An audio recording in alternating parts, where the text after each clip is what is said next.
Mutuse, as a fabrication and unfounded allegations.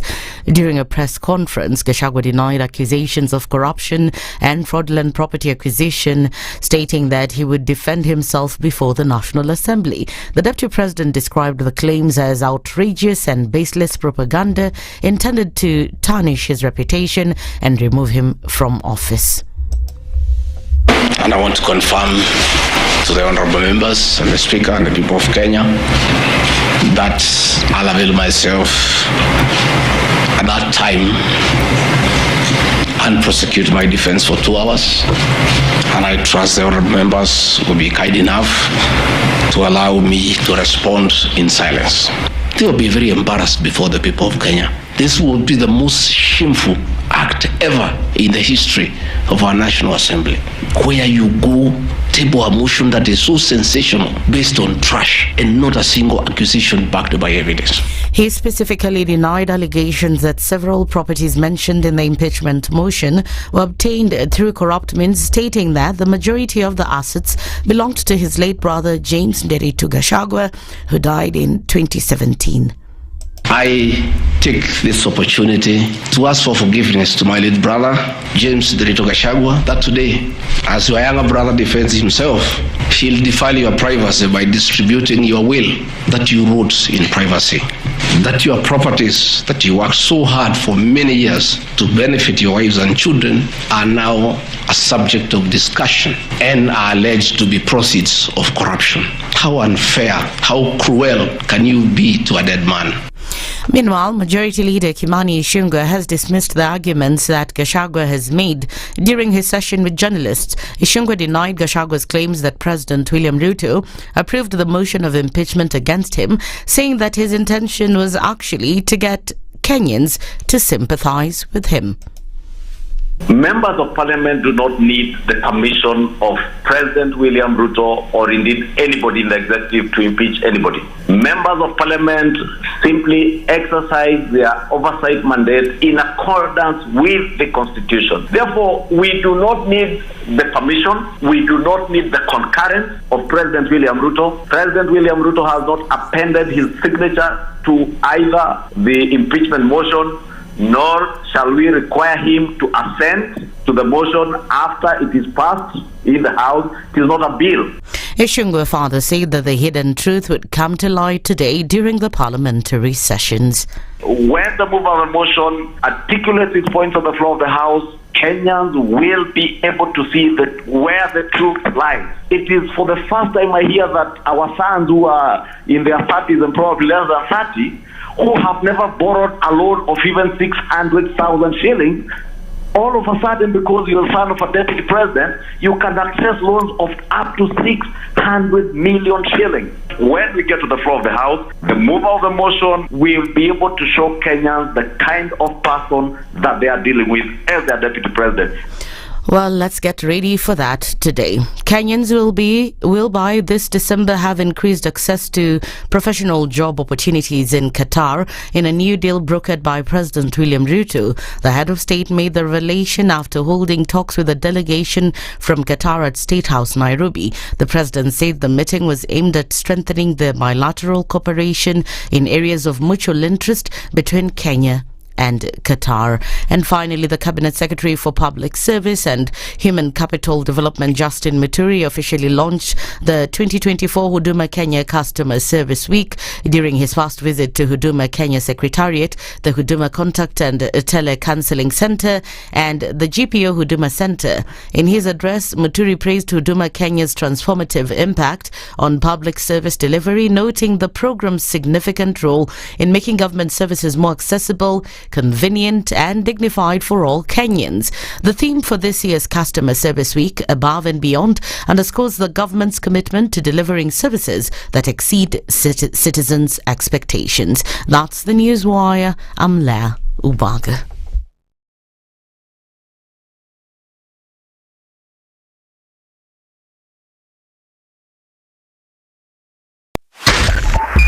.5 SpiceFM, Kisumu. The following takes place from 6 a.m. to 10 a.m. every weekday on SpiceFM. If you go out of this country and come back the same person, then you have a problem. Buy land, 1 million. Put it there for 5 years. What's the purpose? It'll have increased in value. No, that's the thing. That's darkness. That's an eclipse. You don't do that. I hope you don't believe that a hustler is a poor person or that all hustlers are poor. I've seen that conversation. Tell us, who is a hustler? So who's a hustler? Hustler is a person who is making a living through hard work. Corruption in Kenya is a political accusation. The people who are actually corrupt are not pointed fingers at. Kenya is not free. Kenya imeshikwa na mateka. It's under siege. Have you seen that lodge on Nyeri Road? Very high fence. You can't even Windows sleep inside. Up near the ceiling. Yes. And if you walk there at midnight, you see bats the size of cows. And when it rains, it doesn't rain on that building. Yes. When you're at All Saints and it's raining, it doesn't rain on that building. The things people will believe. The Situation Room, Kenya's biggest conversation. Waliletea fujo Moi mpaka wakapata cooperation. Wakakuja wakasumbua Kibaki mpaka wakachukua nusu mkate. Wamekuja wakazungusha Uhuru hapo mpaka wakaenda na handshake, program yetu ikapotea, BBI ikaendelea, tukazama, tukaingia kwa madeni. Sasa mimi nimewaambia, hii serikali hii, mimi nawaambia hii serikali ni ya mahasla. Hakuna nusu mkate, hakuna handshake, hakuna hiyo borojo. Jana nimeona wale wazee tulishinda. Ati hiyo mzee akisema ati he'll not be coerced or intimidated to joining our government. Wewe mzee sikia. We have no business within our government. Hatuna haja na hatugojei wewe. We are not looking for you and we have no time. Stop saying that people can force you to come to this government. Forget about being forced or coerced. We are not interested because sisi tuko na kazi ya kufanya. Kama kuna mtu ako na namba ya William Ruto, alikodi hii video mtumie. Maisha yangu tangu nizaliwe sijawahi kuona mtu muongo, mfisadi, baradhuli, dhabdhabina kama William Samoei Ruto. Mimi Hassan Joho nikitaka kuongea, mimi I don't even dream of engaging with them. Ati huyu akitaka aje ongee sio na mimi niongee na Ruto nini? Mimi nikamtafute atanipa nini? Wilbaro. I wonder. Nilipeleka Wilbaro mimi la kimtaani la kucheza nalo zamani. We have a choice to reject over 60% of these names or give President Ruto his skunk. Apart from a few individuals who are not even more than 8, the rest are incompetent, unqualified, have integrity issues, are people who cannot deliver this country from where it is to the next level that we want the country to move in. A few moments later. Now forwarded the name of John Mbadi Ngongo to the Ministry of National Treasury and Economic Planning. The Honorable Hassan Ali Joho, Ministry of Mining, Blue Economy and Maritime Affairs. Nguruwe kujikanga na mafuta yake. The Situation Room, Kenya's biggest conversation.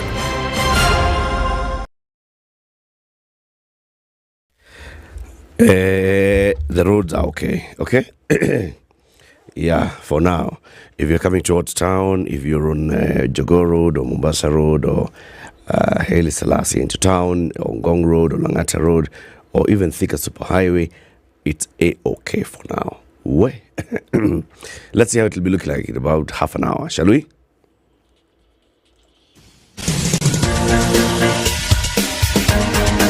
This is The Situation Room, the home of hard-hitting political commentary and penetrating insights about the state of the nation. This is a talk radio experience like no other. The Situation Room, a place for hard truths, debates, and elevated conversations. The Situation Room, witty, political, engaging, deep, controversial. In the room, we have C.T. Muga, researcher, academic, seasoned political observer, a fountain of wisdom in these politically uncertain times. Ndu Okoh, Nigerian by birth, Kenyan by choice, communications expert, Pan-Africanist, a truth seeker and believer in people power, and Eric Latiff, agent provocateur, the man in the chair, seasoned journalist, news hound, a man who believes in punching up, not down. This is the Situation Room, the only way to start your day. Hello, how are you doing? Welcome to Tuesday. City, say, I'm ready for Tuesday. I am ready for Tuesday. Very good. Yes. Say, very ready for Tuesday. I am very ready for Tuesday. Very good. Anything else you want me to say? That's enough. Your torture. All right. Today is Tuesday. Even Gachagua is very ready. He's very ready for Tuesday. Very ready. Can one? Yes, one can be very ready. Yes, but being ready enough is a different matter. He's very ready for Tuesday. The landscape, the political landscape, if there's anything there's nothing more fluid than it. Yeah. And, first of all, in this country, man. Nile. You think you understand it so long as what you understand seems to be what's going on. When it changes, where, my friend. But the debate goes on. It does. It goes on, and our constitution, the understanding of it, and our participation in it, and our role in it keeps getting clearer and clearer and clearer. That's true. And we thank the individuals who keep bringing up these issues. That's true. Because without them, we would not understand the things we now understand. For instance, me, I now understand that any national issue and public participation has to be in all counties. I've understood. Hata hainisumbui tena. Diende kwa ground. Nimeelewa. Nimeelewa kabisa. Ground must be involved. If it's not involved, don't even bother about it. Forget it. And if you signed something and you didn't involve ground, vunja tu hiyo kitu, anza tena bwana. Anza upya. Anza upya. Very good. That's a positive thing that's come out of this is that expectation now. And I wonder whether Parliament will rise up to the occasion, because they've got a perfect opportunity. Work on several pieces of legislation, plan, a week-long public participation on several pieces of legislation, go to the constituencies and collect views on specifics. Say we have 10 proposed pieces of legislation that are in the second reading, and we want to come and discuss them with you. Yes. Let me ask you something, Eric. Don't you find it bizarre if indeed Parliament were to say that the Deputy President should be impeached? Do they not know that they've just gone ahead and impeached themselves? Yeah. How? Well, what is it that Gachagua is being accused of that very many people who are in that Parliament have not done? Very many people in that Parliament have not inherited from their brothers. Precisely, but the inheritance aside, he's not being accused for the inheritance. He seems to be saying that's what Mwengemutusa is accusing him of. My friend, let me tell you something. Well, I know what you're saying, yes. No, you do know what I'm saying, and the point you're making is an extremely valid one, because now, whenever you make such a broad statement as I've made, one has to get to the nitty-gritties and say, okay, the details of it are as follows. And the truth of the matter is this. Even if your involvement was in 2 shillings and was irregular, you're not very different from somebody who was involved in an irregularity of 100 million. Very good. It's an irregularity. Very good. As my tongue was moving left and right about it. T. Yes. Yes. Yo. So, and the lady too. Yeah. Kitawaramba. Definitely. Mnacho kitafuta. Yes. Kitawaramba. That's true. Well, welcome everybody. Welcome to Tuesday. I hope you're all very ready for Tuesday. I'm ready for Tuesday. We should get that clip, Lydiah. We should put it here. So we keep playing it. Very ready for Tuesday. Leo, being that Tuesday, is Mr. Rigathi Gachagua's day. And it's the day that the impeachment motion gets proper to the floor of the House, and MPs will be debating it. And he's been invited to go there in the afternoon. He says, I will be there. And I hope the MPs will keep quiet and listen to me. Now that already sets up the conversation. You can see whether the MPs will be keeping quiet and listening to him. MPs are not, are they elected to keep quiet? That's the thing. Whether he will be speaking and they'll be keeping quiet. There are those that will be stomping their feet on the knee in agreement, in dissent, and then there are those who will be telling him, shame. Shame. Shame. That house can be quite dishonorable and can be quite a circus. Yep. Let's see what it will become today. Yes. So at 7 and 8 o'clock, we're going to have this conversation on Ricky G. And we'll also want you to tell us whether, having seen the accusations against the man and his defense, do you think Ricky G should go home, should be impeached? Alex Matere will join us at 7 a.m. He is Executive Director of Youth Bridge Kenya. Kenya's political turmoil. Where did the government lose its grip? That's the same conversation that we'll be having with Professor Macharia Munene, who's a political historian, both of them will be here with us at 7 and 8. At 9 o'clock, we come back to Kenya and running the country. Okay? Giji, ajisort baadaye mwenyewe bunge. We will be talking with the principal secretary for industry, Dr. Juma Mukwana. We'll be talking about industrialization in Kenya. Are we on track?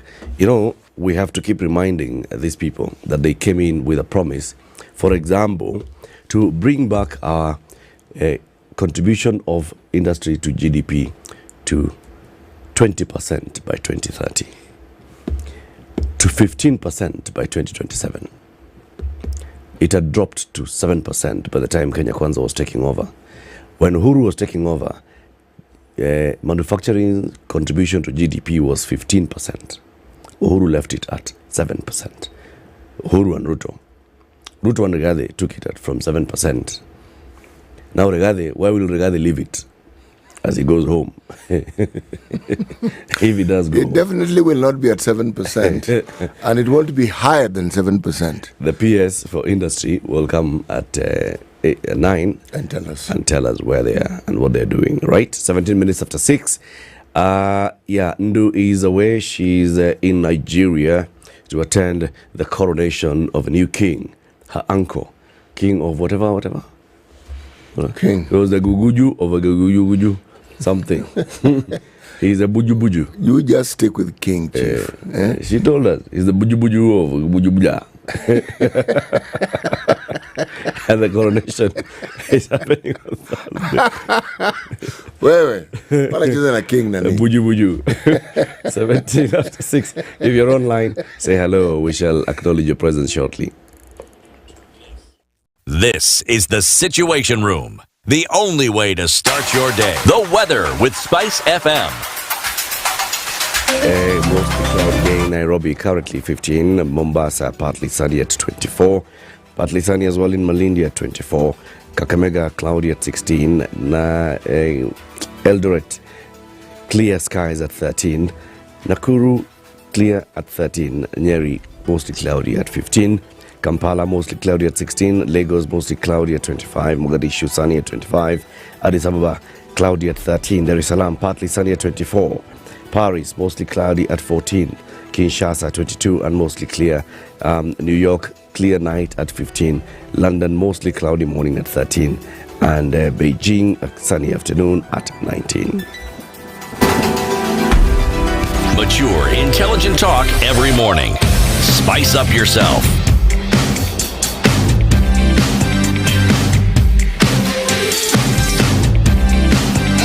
Mornings done right. 94.4 Spice FM, Nairobi. All right, let me tell you, there are people who are online, and they are many, very many of them. Bwangi Juma, hello. Peter Kabui, Papa Roman is shareholder, Koi government. Yeah. Ellen John, how do you all? Greetings from Dallas, Texas. That's Ellen Jones who says that. Joseph Kenya says, good morning. Honestly, there are not tangible grounds to impeach the DP whatsoever. Aga Khan, how do you know Wetangula and Kingi will be fair to Rigiji if they're shareholders? Where? Agola, good morning. Patriotic, Mirara, Rafael Miroro, Sylvester Chengo, Mtufulani, Wetangula Kumeni shareholder, King Festus, Leonie Rigijide, Vidi Mwangi, Theatre of the Absurd, Eric Ngombi, good morning, says it's Rigijide, Emmanuel Mugendi, Leonie Tuesday. Duale had some proverbs yesterday. I thought he wants to be CT's supplier of proverbs. We can talk to Duale for a couple of proverbs. Yeah, Danto. Yeah, this character called the liar.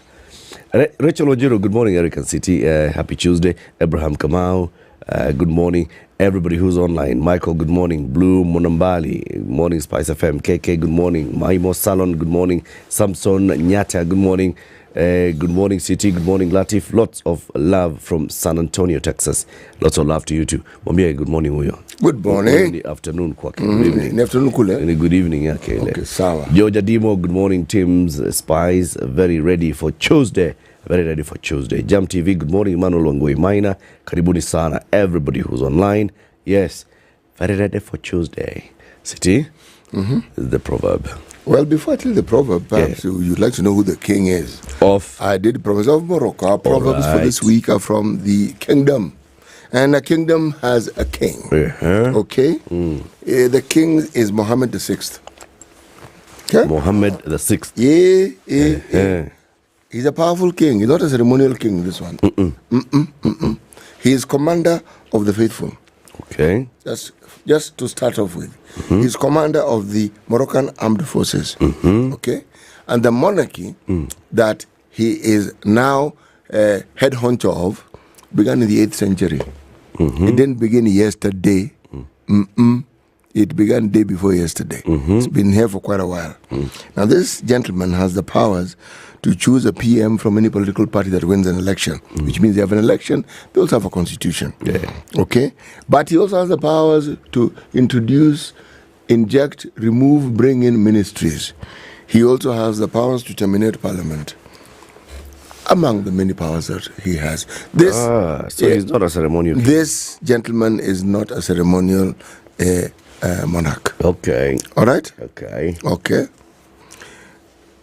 If he increases the number of friends he has, he will remain with none. Say again? If he increases the number of friends he has, he will remain with none. Too many friends. Yes. You end up with none. Utakuwa sasa wewe tu uko tu at least. If he increases the number of friends he has, he'll end up with none. He'll remain with none. Yes. Let's hear what the others there, our guests will think of that proverb today. Kabisa. Let me tell you the headlines in the Standard. Governors vote for new team as Wairimu leaves. So the governors had a council meeting yesterday and they elected a new executive and committee chairpersons.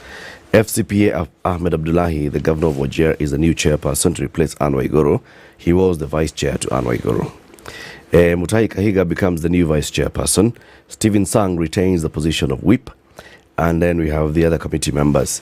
Fernandez Barasa for planning, Mutahi Njoke for health, Mudomi Njoke, Lusaka for agriculture, Otichilo Stale retains environment and forestry and climate change, Nathif Jama, arid lands, and so on and so forth, Wavinya Ndeti Trade and Cooperatives Committee. Now, of all these committees, right, from chair to vice chair to whip to all the others, there are 7 governors who were elected, right? Only one is in the committee chairpersons. Only Wavinya Ndeti. The others are 1, 2, 3, 4, 5, 6, 7, 8, 9, 10, 11, 12, 13, 14, 15, 16, 17 men chairing committees and 3 in the executive. The governors only elected 1 woman, so that's something. The other headlines. A year after Hamas attack, war rages on. Mbadi blames low tax on out-of-date system. We'll look at what that story means. And doping ban ended Bet's budding career. That's in sports. The other smaller headlines. State ramps up effort to revive leather sector. Wildlife at risk as Mara takes climate big hit. Anxiety as teacher jobs deadline comes to an end. Thousands of applicants faced frustration as they attempted to apply for the 46,000 teaching positions owing to network glitches. So the deadline was coming to an end and there were network glitches and some of them had not applied for the jobs yet. The main headline in the Standard today. Gachagua Gambo, the deputy president, came out fighting yesterday, bare-knuckled against the accusations in his impeachment, calling them outrageous and ridiculous. He says he will focus on the courts to execute his case. But if the vote and judges fail to save him, he faces retirement from public service. Right? There are several things he had to say about several people. One, he had this to say about his boss, the president. As to the issue of whether this motion cannot find itself to the assembly without the president nod, that is true, it can't. It has his nod. About Moses Wetangula, the Speaker of the National Assembly. How can Wetangula say I should be impeached because people want to get their fair share when he is a signatory to a share agreement with the president? About the move of the motion, the Kibwezi MP, Mange Mutuse has gone to the floor of the House to allege 4 properties acquired by my brother were acquired using proceeds of crime. And he termed that preposterous. In the Daily Nation, the big one, this is my defense. Embattled DP requires 117 MPs to block his motion. 233 votes will be required to send him to Senate for trial. Gachagua looks to brother's will to poke holes into bid to kick him out. Revealed the DP's legal team. They have that in the Nation. The case against the deputy president, they also have that in the Nation. And Martha Karua spoke yesterday. She said, Fagia Wote, both the president and the DP should leave. They also continue the serialization of these stories, looking at the cast of the deputies. Yesterday they were looking at Moi Kibaki's tenure as Moi's deputy for 10 years. They now look at Josephat Karanja as the man who replaced Moi Kibaki and how short he stayed in the job as vice president. It was very brief. Yeah. Chief Mess, state moves to ease woes. Health CS Deborah Barasa has said patients should not be turned away for lack of payment during the transition and urged healthcare providers to first offer services, then submit claims for reimbursement. Let's see. See, this government keeps telling people, headmasters, do not send children home. Now they're telling hospitals, do not send patients away. Okay. Tutaona. Controversy revealed the overseas jobs firms that CS Mutua left out of his list of shame. Apparently, the Labour Cabinet Secretary Alpha Mutua went to Parliament last week and he presented a list of blacklisted recruitment agencies. However, curiously, there are some rogue agencies that are currently facing criminal investigations that were not in Mutua's list. And the Nation is asking, why? Why? Oh, why? Why? Yeah. What's in the Star, the People Daily, and the Business Daily? I don't have the People Daily, but I do have the East African. So let me start with East African. All right. All right? Mombasa's lost Dar's headache. Kenya Port has lost 17% cargo to Tanzania, but now Dar has to deal with a pile-up and delays to the chagrin of clients. East Africans in Mid-East seek... So, cargo ships are moving to... 17% of the business that Mombasa had has gone to Dar as well. But what that has... But Dar es Salaam was not prepared. Whether they were prepared or not, I think the story is clearly mentioned with the pile-ups and the delays. It tells you, okay? So now the clients who were expecting their goods to go through Dar es Salaam clearly are not happy. The full story is on page 3. Okay. Right. Okay. East Africans in the Middle East seek help. Hostilities in region have lifted the veil of cartels of human traffickers holding Africans hostage for forced labor in Asia. It's not just Middle East, Asia. All right? Then they also bang in the middle of the paper. Of the East African. Yes. Somali mission sponsors differ on Egypt's entry. What am I talking about? Egyptian troops joining AWSOM at the expense of Ethiopia escalates horn tensions and is a slap in the face of Addis forces who've long stood by Somalia. Okay? Hiyo ndio story. Then kuna zingine ndogo ndogo hapa, lakini tutaziwacha kwa wakati huu. 1-2-1-2. Sasa wacha niende kwa 3-4. Tafadhali. Business Daily. Kenya, this story is very interesting because I don't understand it. Kenya jet fuel re-exports to UAE hits 27 billion. Do you understand that headline? Read the first two paragraphs we see. Kenya's re-exports of jet fuel to the United Arab Emirates surged more than sixfold in 3 months through June 2024, shining a spotlight on trade dealings with the Middle East country that ships in the largest volumes of petroleum products. Official data shows the oil-rich country ordered kerosene-type jet fuel worth 27.44 billion between April and June, a jump of 6,079 petroleum percent. Hii ni mingi 6,000%. Hiyo ni mingi sana from 444.12 million shillings in a similar period last year. So we tunauza nini? You know, this story has been written with a lot of mischief by these guys of the Business Daily. Yeah, nimesoma hiyo. Because they're trying to imply that we are exporting jet fuel to the oil-rich country of the UAE. Yes. We buy oil from UAE and then we re-export it to the UAE. Yes. Is this still really true? Because we actually do have a refinery, and that refinery... It's dead. No. No. That's the point. I went to the refinery. It's not dead. No. Is it refining? Yes, it is. How much? That I cannot give you the details of, but it is not dead. Yes. So this mischief. So they're implying that we import jet fuel from UAE and then I re-export it. That's the implication. It doesn't make sense. But if you read deeper into the story, then you'll realize what they mean. All right. What they say is that the Energy and Petroleum Regulator maintains that Kenya does not ship out aviation fuel to overseas countries such as the UAE. The regulator, however, explained that KRA, which is the main source of the trade data used by Kenya National Bureau of Statistics, officially captures the commodity as a re-export when foreign airlines fuel planes at Nairobi's JKIA. You get that? So when foreign airlines fuel at JKIA, KRA considers that they have fueled here and they are foreign, that is an export. So KRA chalks it down as an export. Why is it not a sale? That's what KRA now does, right? So the mischief is the KRA? Yes. KNBS in their report captures it as aviation fuel as a re-export because when the oil marketing companies fuel international airlines such as Emirates, the value of fuel is considered by KRA as a re-export. That's what the Director General of EPRA, Daniel Kipto, explained to the Business Daily.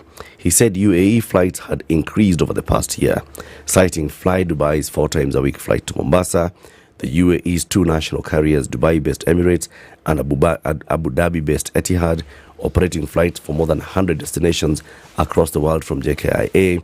So it basically tells you that we have very many flights that come out of Kenya into the UAE. And when they fuel in Kenya, KRA writes it down as re-export. Now, you see why I didn't understand it. Yeah. So that's what I'll tell you, there was a lot of mischief in the report, reporting it at we are re-exporting. In fact, they're even saying that that value of re-export is higher than even what we export in terms of horticulture. It becomes now, jet fuel becomes our second largest export.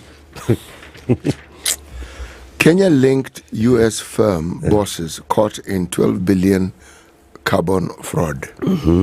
Duo allegedly manipulated cook stoves project data. Carbon credits sold to unsuspecting buyers in the global market. Hey, a U.S. court has charged 2 top executives of an American firm with a presence in Kenya with fraudulently obtaining carbon credits worth tens of millions of dollars involving cooking stove projects in 3 African countries.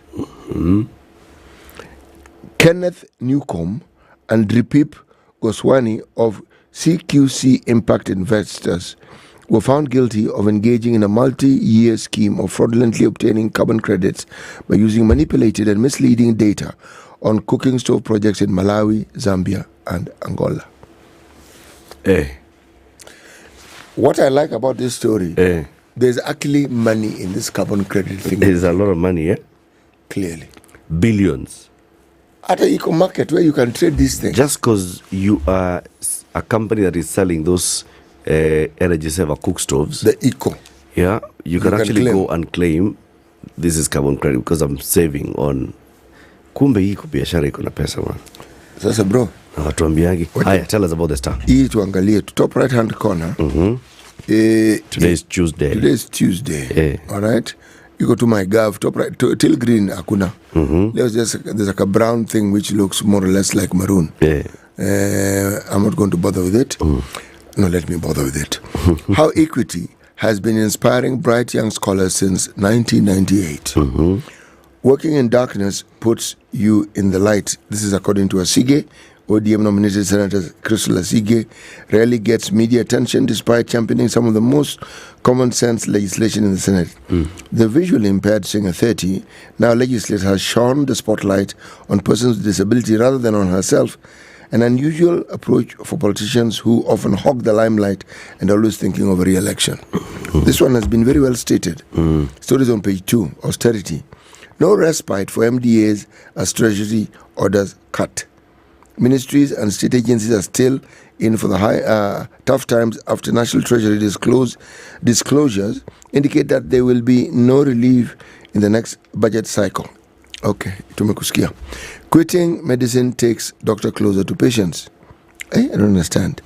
In the sterile fluorescent lit corridors of a hospital, Dr. Josephine Mweru was clearly a rising star. Her steady hand had saved lives. Her sharp mind outwitted death many times.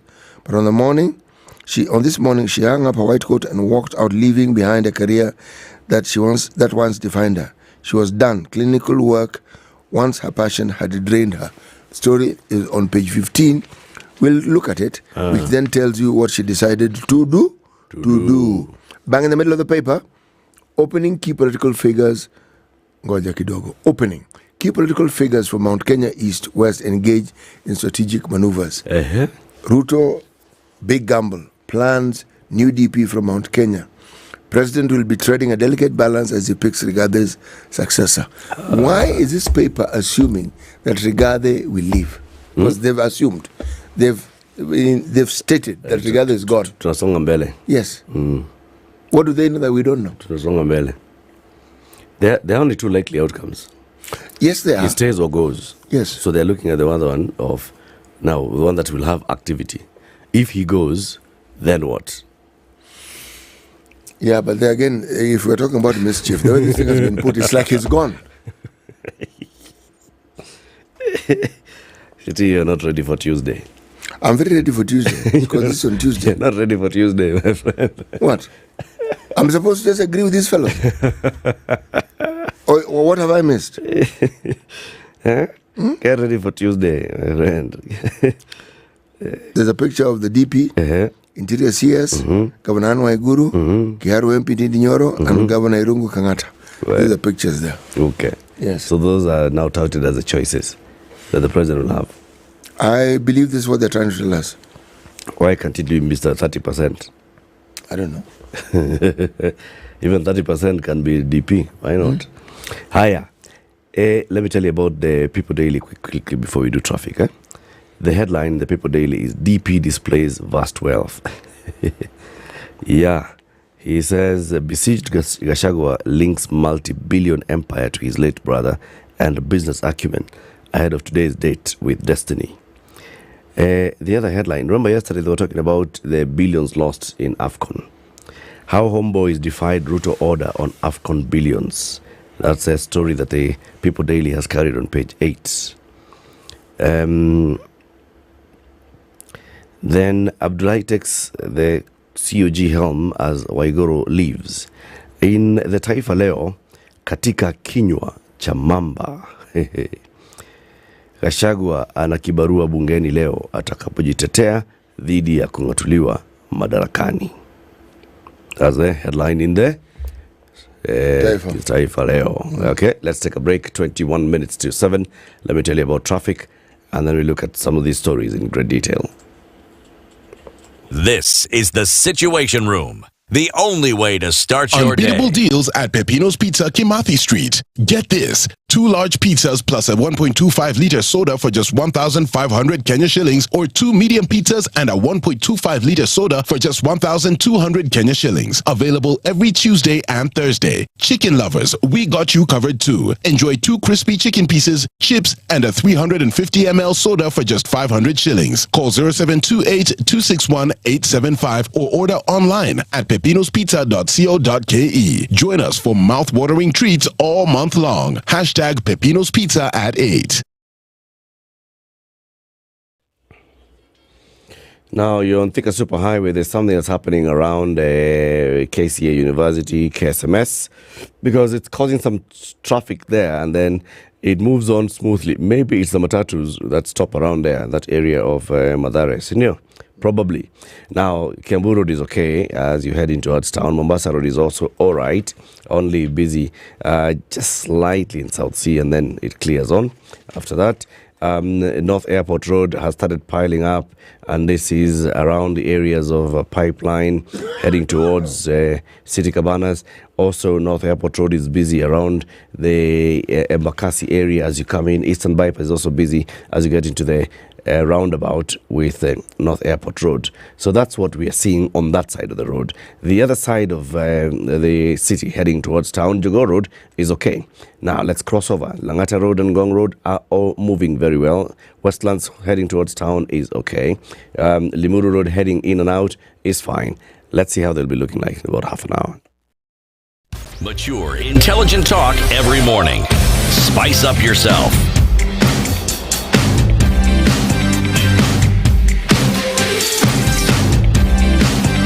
Mornings done right. 94.4 Spice FM, Nairobi. Siti. Yes. You are the elder brother in your family, aren't you? Not elder, eldest. You're the eldest brother in your family? Yes. Very good. Did you see what Mr. Derito did to the Gachagua family? Did you? No, I did not. Your siblings are now looking at you and wondering, sasa huyu brother yetu na yeye sasa kutaendaje? Atatuachia nini? You know? Because as you can see, Derito was very generous. He left in his will wealth to be distributed to his siblings, his spouses, his children. Generous. And he had a lot. Because just from his 5% share, Mr. Gachagua has billions. 10 apartments on Langata Road, a hotel in Kilifi, you know, things, Bana. So now think very carefully. About being elder. Yeah, think very carefully. This is the message to all the eldest brothers. Mujue vile kunaendaga hii na hii town. Yes. Now there's a story here about the teachers and what's happening to them, right? It's on page 2 of the Standard. Thousands of applicants are facing frustration as they attempt to apply for the 46,000 teaching positions recently advertised by the TSC. With the application portal plagued by technical failures and the one-week deadline ending yesterday, many teachers feel they have been unfairly locked out of an opportunity that they have waited for a long time. The recruitment drive was aimed at filling 39,500 vacancies in junior secondary, 6,000 in primary, and 450 in secondary schools. However, for many applicants, accessing the system has been a nightmare. The main challenge lies in the portal's failure to send the one-time password required to complete applications. Take the case of Marian Nyambura, a teacher from Nyandarua County, who expressed her frustration with the persistent errors on the portal. TSC, please fix the issue as soon as possible. We haven't slept for the past 2 days, struggling to apply. Her frustration is shared by many others, like Danson Onyango from Kisumu, who said the portal was either inaccessible or failed to send the necessary verification codes. The verification code takes ages to arrive by SMS. Some people have been waiting since yesterday, and the October 7th deadline will not help many applicants. David Nzioka from Makueni felt let down by the process, suspecting the delays were intentional. The system is frustrating us. How can we proceed if the portal won't send the code? Why do we always have these kind of problems? Remember, we had this problem with students applying for Form 1 positions. Yes, we did. We had the same problem with students applying for university through right?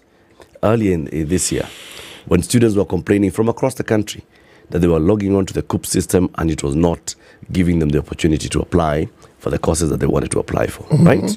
Now, these are teachers who are saying, jobs have been advertised. I have the qualifications. I go to the portal to make my application and I cannot complete the application. And the deadline is here. You know, there's the question I would ask myself is, why is it that our institutions advertise things which are not what they say they are? Because when you say there is a portal and it can achieve certain results, and then lo and behold, when you attempt to pursue those results, you find that nothing of that sort is happening. Are we saying that they didn't know that this was a problem when there was a problem? They didn't test, you know, it's called stress testing the system. Yes. Because, if you have all these kind of applications, 46,000 applications, and you're giving people a 1 week window, 7 days, that means you expect very many people to be querying the system every day at the same time. Yes. Right? Had they stress tested the system? Had they? I don't think so. I honestly don't think so. But yet, these are things that, people in IT will tell you. I mean, this is something that you do. You roll it out. The chief technical officers will tell you also, we can only handle X number of requests per hour. We can, because of the size of our server, because of whatever, we can handle X number of requests.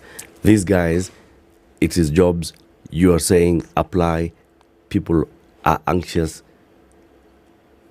Let's take the question that you're raising a little back. Okay. Let's rewind a little bit.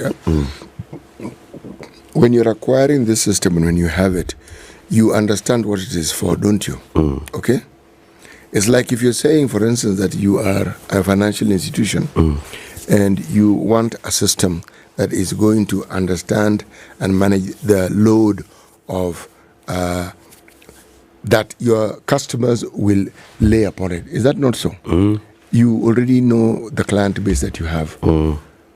How then do you explain when there are constant delays, constant breakdowns? So what did you get wrong? Or the glitches in the system. The system is constantly telling you things you don't particularly want to know. Because this seems to be the case. If it is a one-off, you say it was rectified, it's a problem. But this is a story we hear fairly often. Yep. And unfortunately, it's when we're dealing with things which are rather sensitive. That's true. And at a time bound. And you're dealing with people who, some of them have basically just spent long hours trying to apply. This is their chance at getting a job. They are trained, they have qualified as teachers. They don't have the jobs. This is their opportunity to actually get a job. You give them 7 days to apply, and 7th of October comes and passes. Many of them will tell you, we had not completed our application, so now what happens? They did try, and in good time, but the system simply wasn't complying. Yep. Yes. When there are 46,000 vacancies, that tells you that there are more than double that number of likely applicants. Even triple. So can you imagine a system that is then getting all those requests, over 100,000 requests, and then when you try and it doesn't work, what do you try? What comes to mind immediately to do? Refresh. So you are doing that. Constantly, you are refreshing, all of you. Do you remember the same thing happened with e-Citizen? It's the same. There was a time when the government said, this thing of going to the game park and what have you, this is what you're going to do. Man, did that thing not do a belly up? Yep. It did, didn't it? Yep. I don't know.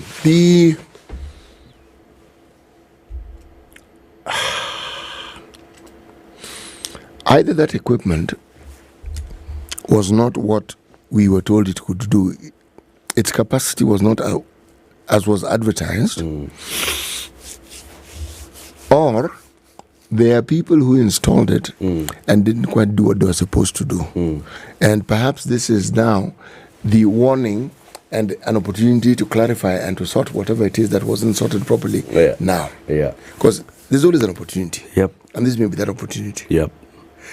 But the problem with the opportunities, Eric, when you consider what we've been dealing with regards to patients' complaints regarding Shave, Shah, same thing? Same. While you're sorting it out, people are not just being inconvenienced, people are suffering. In fact, on that note, read that story that they have in the Nation today about the Shif and Shah story, what the minister said. Shif mess, state moves to ease wars, okay? Health CS Deborah Barasa has said, Health CS Dr. Deborah Barasa has said patients should not be turned away for lack of payment during the transition and urged healthcare providers to first offer services, then submit claims for reimbursement. The minister also said that over 1,500 private hospitals had already signed contracts with the Social Health Authority. Okay, I continue.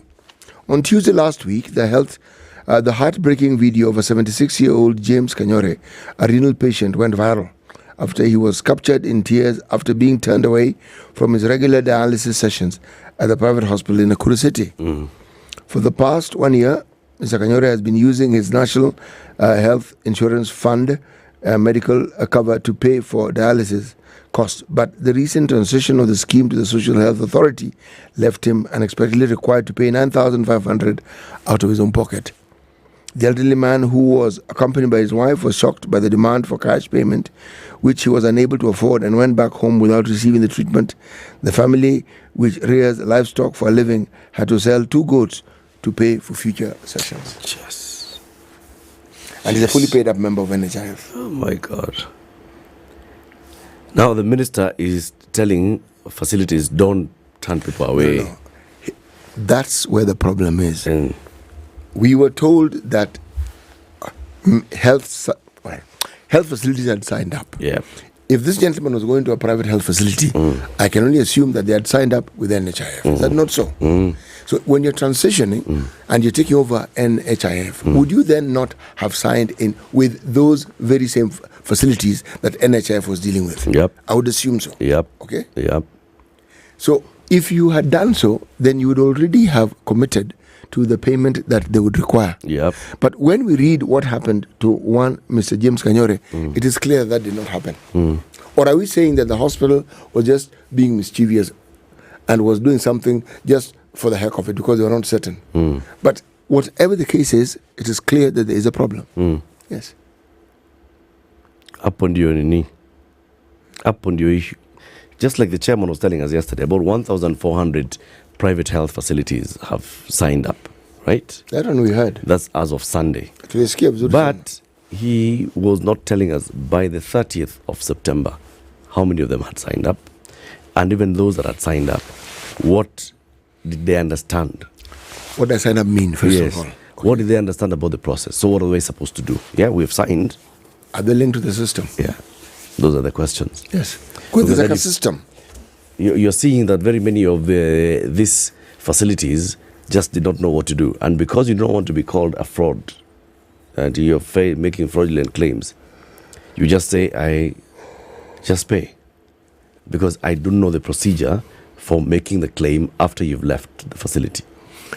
You know, as someone who has used the NHIF card, it was seamless because you went to any hospital that you know in this country, even the biggest of hospitals and the privatest of hospitals, there was a section, you know, when you go to the cashier, the NHIF section was there. You knew. You took your card, they said, give us a minute, they checked, yes, fully paid. Simple. Which means you are in the system. Yep. Are we saying that the 1,400 health facilities who have signed in have also plugged in? Because you can sign the agreement, but are you plugged into the system so that when a patient goes there, it is easy peasy, meaning you don't need to bother. Everything is in place. This is where now the challenges come in. It clearly shows that there were very many hitches and loose ends by the 30th of September, and they were not prepared for the rollout. They were basically saying, let's get in there and find out what's not working so we can fix it. Unfortunately, that causes pain to somebody who did not have to go through that pain. The problem with that sort of pain, Eric, is that it can lead to death as well. Yep. Because when you talk about dialysis patients, yep, if they don't get the dialysis, complications will arise. And that complication can easily lead to death. Yes. The Standard has a story, a very interesting story here on page 3, about a girl called Nosisi Ruben Dube. Nosisi Ruben Dube, all right? On September 20th this year, she graduated with a bachelor's degree in economics, bringing joy not only to her family but also to the community. This girl was born and raised in Kinoo, okay?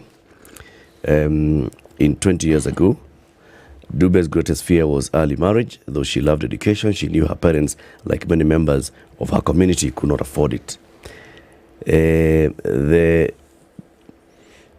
As a child, she did not know that she was stateless until she joined HGM Primary School. Here at HGM Primary School, some teachers, whether intentionally or not, would mention that she belonged to a strange tribe. The reality of the situation hit her When she was in Standard 7 in 2013 and she needed to register for the KCPE exam, she realized that she did not have a birth certificate and therefore could not register. However, many pupils did not have birth certificates and the government allowed them to register using clinic cards. She sat for KCPE in 2014, scored 276, though she believes she could have done better.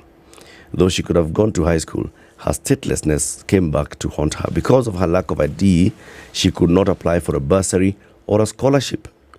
Instead of stressing my parents over money I knew they didn't have, I decided to repeat Standard 8 in 2015. At HGM Kenol Primary School, changes had taken place and they had a new headmaster who was keen to help members of the Shona community. During the second term, the school organized a book harvesting event and the chief guest was MP Kimani Ichung'wah, the area MP. The event was meant to get money to buy more books. They prepared a Kikuyu song and they picked Dube to be the soloist. Having grown up in Kinoo, I was quite fluent in Kikuyu. During the presentation, the headmaster mentioned Dube's predicament to Ichung'wah and why she had to repeat Standard 8. The MP publicly announced that he would sponsor her education through secondary school if she performed well. She scored 346 marks in the KCPE, got admission to Lamu Girls at the Coast. Given the expenses involved in traveling, she decided to go instead to Senior Chief Koinange, which was nearby. During admission in 2016, she had to lie that her mother had applied for the birth certificate, but it was not ready. The school allowed her to register, and Ichung'wah honored his word and paid her fees through her secondary education. She excelled, scoring top grades. In the third term of Form 1, she was picked for an exchange program in the US, but she had to turn it down because she did not have a passport. Why does she not have a passport? She does not have an ID. Why does she not have an ID? She has no birth certificate. I lied to the teacher that I could not travel due to personal and family reasons. Imagine. The demons of statelessness caught up with her again in 2018. While in Form 3, she needed to register for KCSE. She still had no documents, but this time there was a national conversation on stateless communities in 2018. A man claiming to be from the immigration department visited the community and promised to help them get the crucial documents at a fee of 3,000. I convinced my parents that we should look for the money and get these vital documents. She used the birth certificate that she got to register for the KCSE exams. In 2019, Kenya Human Rights Commission and UNHCR visited the community to verify their documents. Upon verification, the two organizations found out that the documents given to the community were fake. In July 2019, together with other members of the Shona community, they got valid birth certificates with the help of the Human Rights Commission and UNHCR. Dube scored a B plane in KCSE. She went to University of Nairobi. Again, she could not apply for financial assistance from HELB because papers. Hey, my friend, hurdle after hurdle after hurdle after hurdle after hurdle. Imagine. And some people think that their lives are difficult. Imagine. And this is just because this community had not been recognized as a Kenyan tribe. When Uhuru said, we now recognize the Shona as a community. For some people, it was just, a news event like Shona ni wakina nani. For people like Dube, not easy. That meant a lot. You're at last a Kenyan. You finally belong somewhere. Yes. The country that you were born and you have grown up in and your parents have grown up in, you finally belong to that country. Can you imagine? I think we should look for these Shona people. I think we should. Yeah. We should. It's the same thing we heard about the Nubians of Kibra. Yes. And the kind of pain that they have to go through just to apply for an ID. Come with your grandfather, wapangane hapa nyinyi wote. Lakini even surely and these are Nubians in Nairobi. And that's their shags. 7 a.m. It's news time. It's now 7 o'clock with Safaricom. Go monthly with an all-in-one bundle and enjoy convenience and value with Safaricom. For just 2,000 bob a month, enjoy 17 GB data, 1,000 minutes, 2,000 SMSs, and free WhatsApp. Go monthly. Dial star 544 hash and select Go monthly. Safaricom is for you.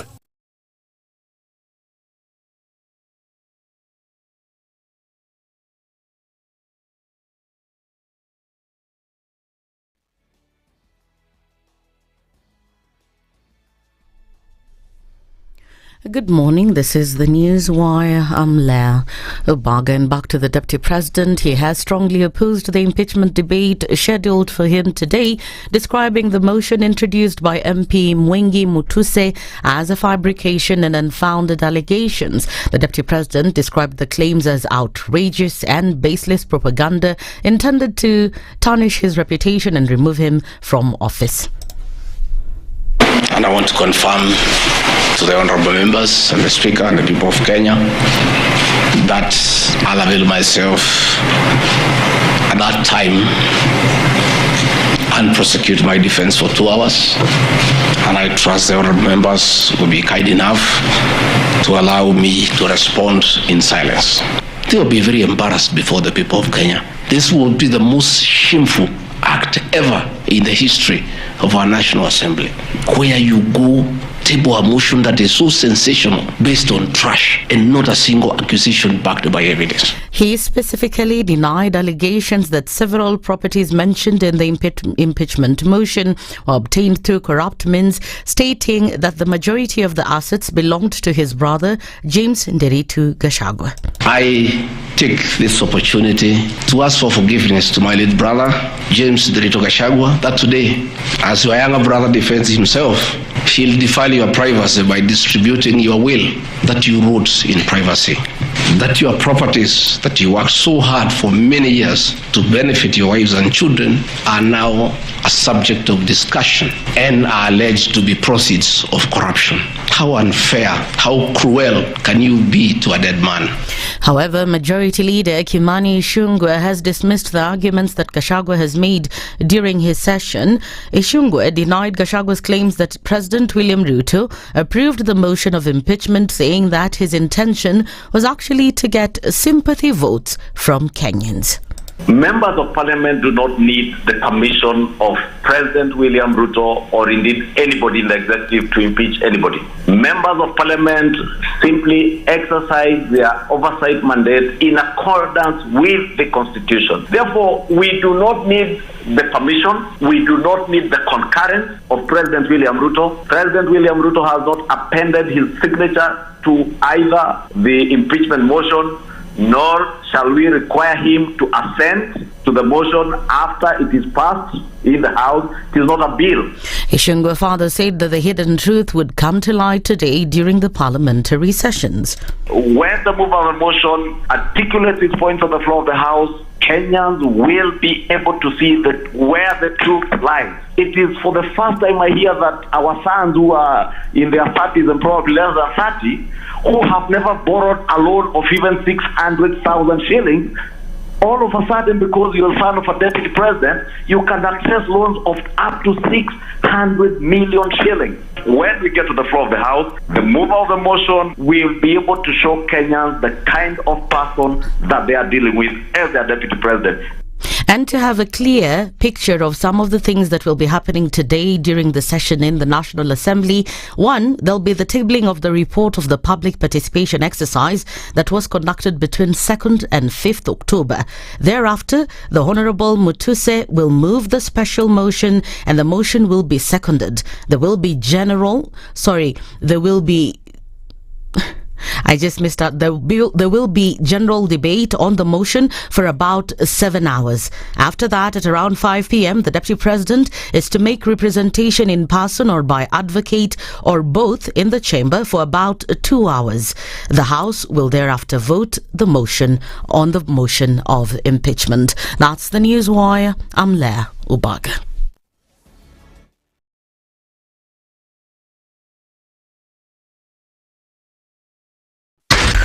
SpiceFM, Nakuru.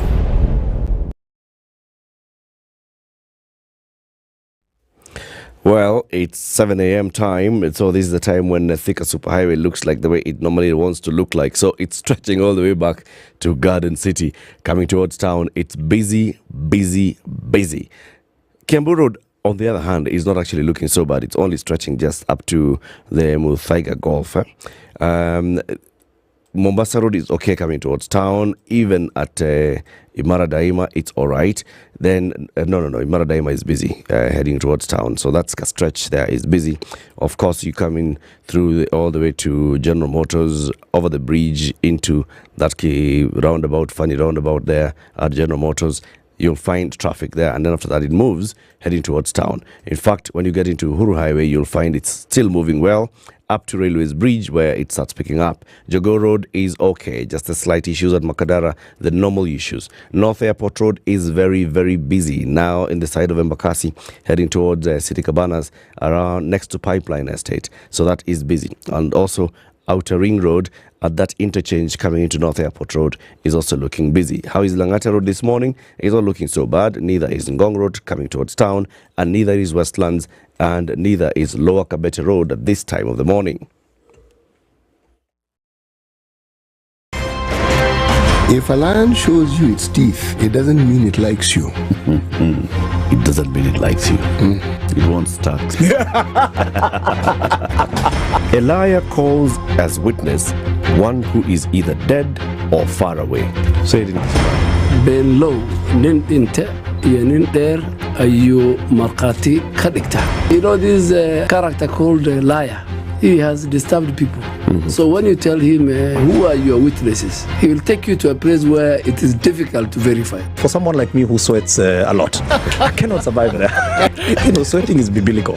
Good. And you must blame it on Adam, not me. Because Adam messed up and he was told, now you fellow you, by the sweat of your brow, thou shalt eat.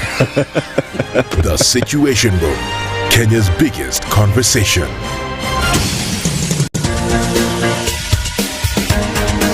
This is The Situation Room, the home of hard-hitting political commentary and penetrating insights about the state of the nation. This is a talk radio experience like no other. The Situation Room, a place for hard truths, debates, and elevated conversations. The Situation Room, witty, political, engaging, deep, controversial. In the room, we have C.T. Muga, researcher, academic, seasoned political observer, a fountain of wisdom in these politically uncertain times. Ndu Okoh, Nigerian by birth, Kenyan by choice, communications expert, Pan-Africanist, a truth seeker and believer in people power, and Eric Latiff, agent provocateur, the man in the chair, seasoned journalist, news hound, a man who believes in punching up, not down.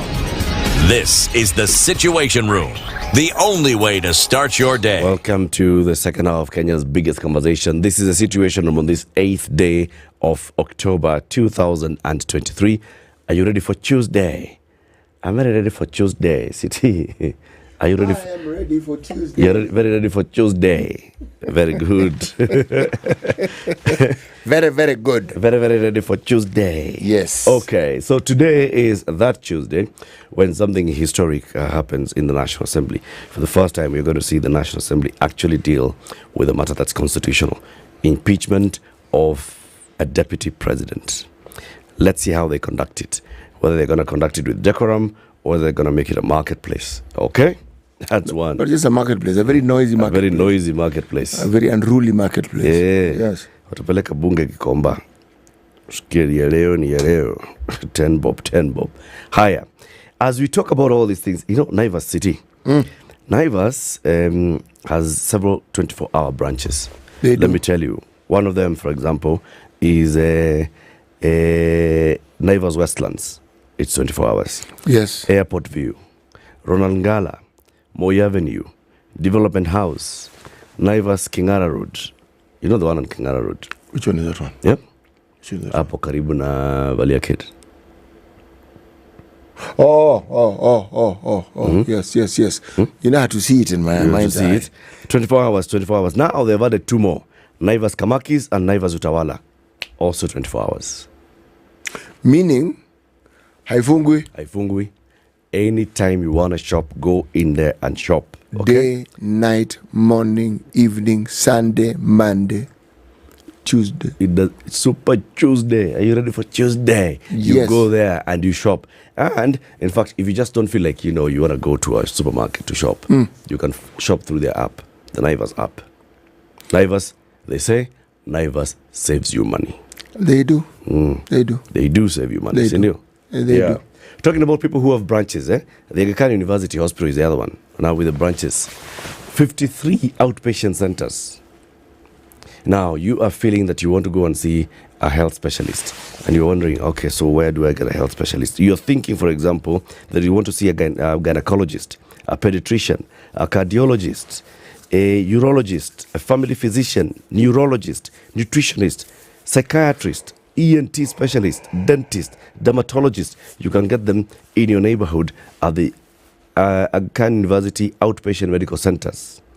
Yeah, you can also get chemotherapy services, endoscopy, and minor daycare surgeries at the Roysambu Specialty Care. This is all we talked about for a long time. The Aga Khan University Hospital has also made medical checkups more available through the subsidized wellness packages.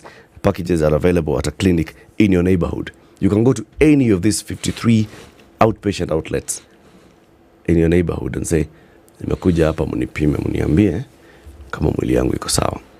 And they will do that for you. Let me tell you, when you have an outpatient facility that offers so many services from so many specialties, my friend, that clearly is a health institution that's looking after your health. They do not want you to miss out on any health provision that you may require. Yep. Yes. I know the one thing about health seeking is you don't want to travel long distances. No, you don't. You want to be as close to home as possible. Yes. Go in there, get out. If possible, walk in, walk home. Right? Not the thing of you've traveled, you're stuck in traffic, you're not feeling well, you're asking people to come and pick you up, to take you back home. And Kazi mingi, Baba. Kazi mingi. And especially when you have all these specialists in all these places, it makes your life much easier. Very much easier. So we are going to have conversations around what we expect to see in the National Assembly today. Deputy President Gachagua had 3 hours of free airtime last night on TV. Imagine, from 7:30, well, 2 hours, to about 9:30. Just like that, uninterrupted, no commercial breaks, nothing like we're going to take a break, nothing. From 7:30 to 9:30, it was him on all the major TV stations. Tap, and he didn't pay for it. It was free. Surely lakini akisurvive bwana leta pesa. Hey. And he had now to speak to the people and say, this is my side of the story. What you've heard is my accuser's side. What was brought in terms of accusations in the public participation did not have my side of the story. I'm expected to appear in Parliament tomorrow in the afternoon after Parliament has had a conversation around my issues to just hear my side of the story. How about I present my side of the story to the people of Kenya? And he did that yesterday. And even in today's papers, you will find he's taken out a full advert, on a full-page advert in the papers, where he articulates his issues and says, here, full-page city. It doesn't get fuller than that, does it? That's it. In small print. Which means that's a lot of information. A lot of information. Response to the special motion dated 26 September 2024 by Honorable Mutuse Ekomas Mwengi, Member of Parliament, Kibwezi West constituency, for the removal from office by impeachment of His Excellency Rigathi Gachagua, EGH, the Deputy President of the Republic of Kenya. All right? The motion alleges that over the last 2 years since I assumed office as DP, I have acquired property and wealth estimated to be valued at 5.2 B, which is not commensurate to my earnings over that period. These allegations ignore the fact that I have been active in business before I became DP and had even been in court for monies held by the previous administration. This accusation has also no supporting valuation or formal documentation to validate the allegations. However, there's a breakdown of the properties mentioned in their current status. So he goes on now to list the properties and how he acquired them and where they came, and the companies mentioned and where they are and how they came, and so on and so forth. He has taken his time to list all those issues, all of them. We'll be discussing that. We'll be joined by two guests who will be joining us shortly to talk about that. As they come, let's remind you about how you can win money today. Let's start with 2,500 courtesy of the Loop app. It's not an app, it's a lifestyle, City, isn't it? You know, I was thinking about this idea of a lifestyle and how it is we come about and how we arrive at what it is that we may consider our lifestyle. Well, it begins with the needs that we have. And then it also begins with the means that we have. When you combine these two and our approach to it, and how we go about fulfilling these needs, and how we go about increasing our means, you then have something that we can loosely refer to as a lifestyle. But it becomes a fully fledged lifestyle when that is what you do over a period of time. Now, Loop is saying that they've got your number on this one.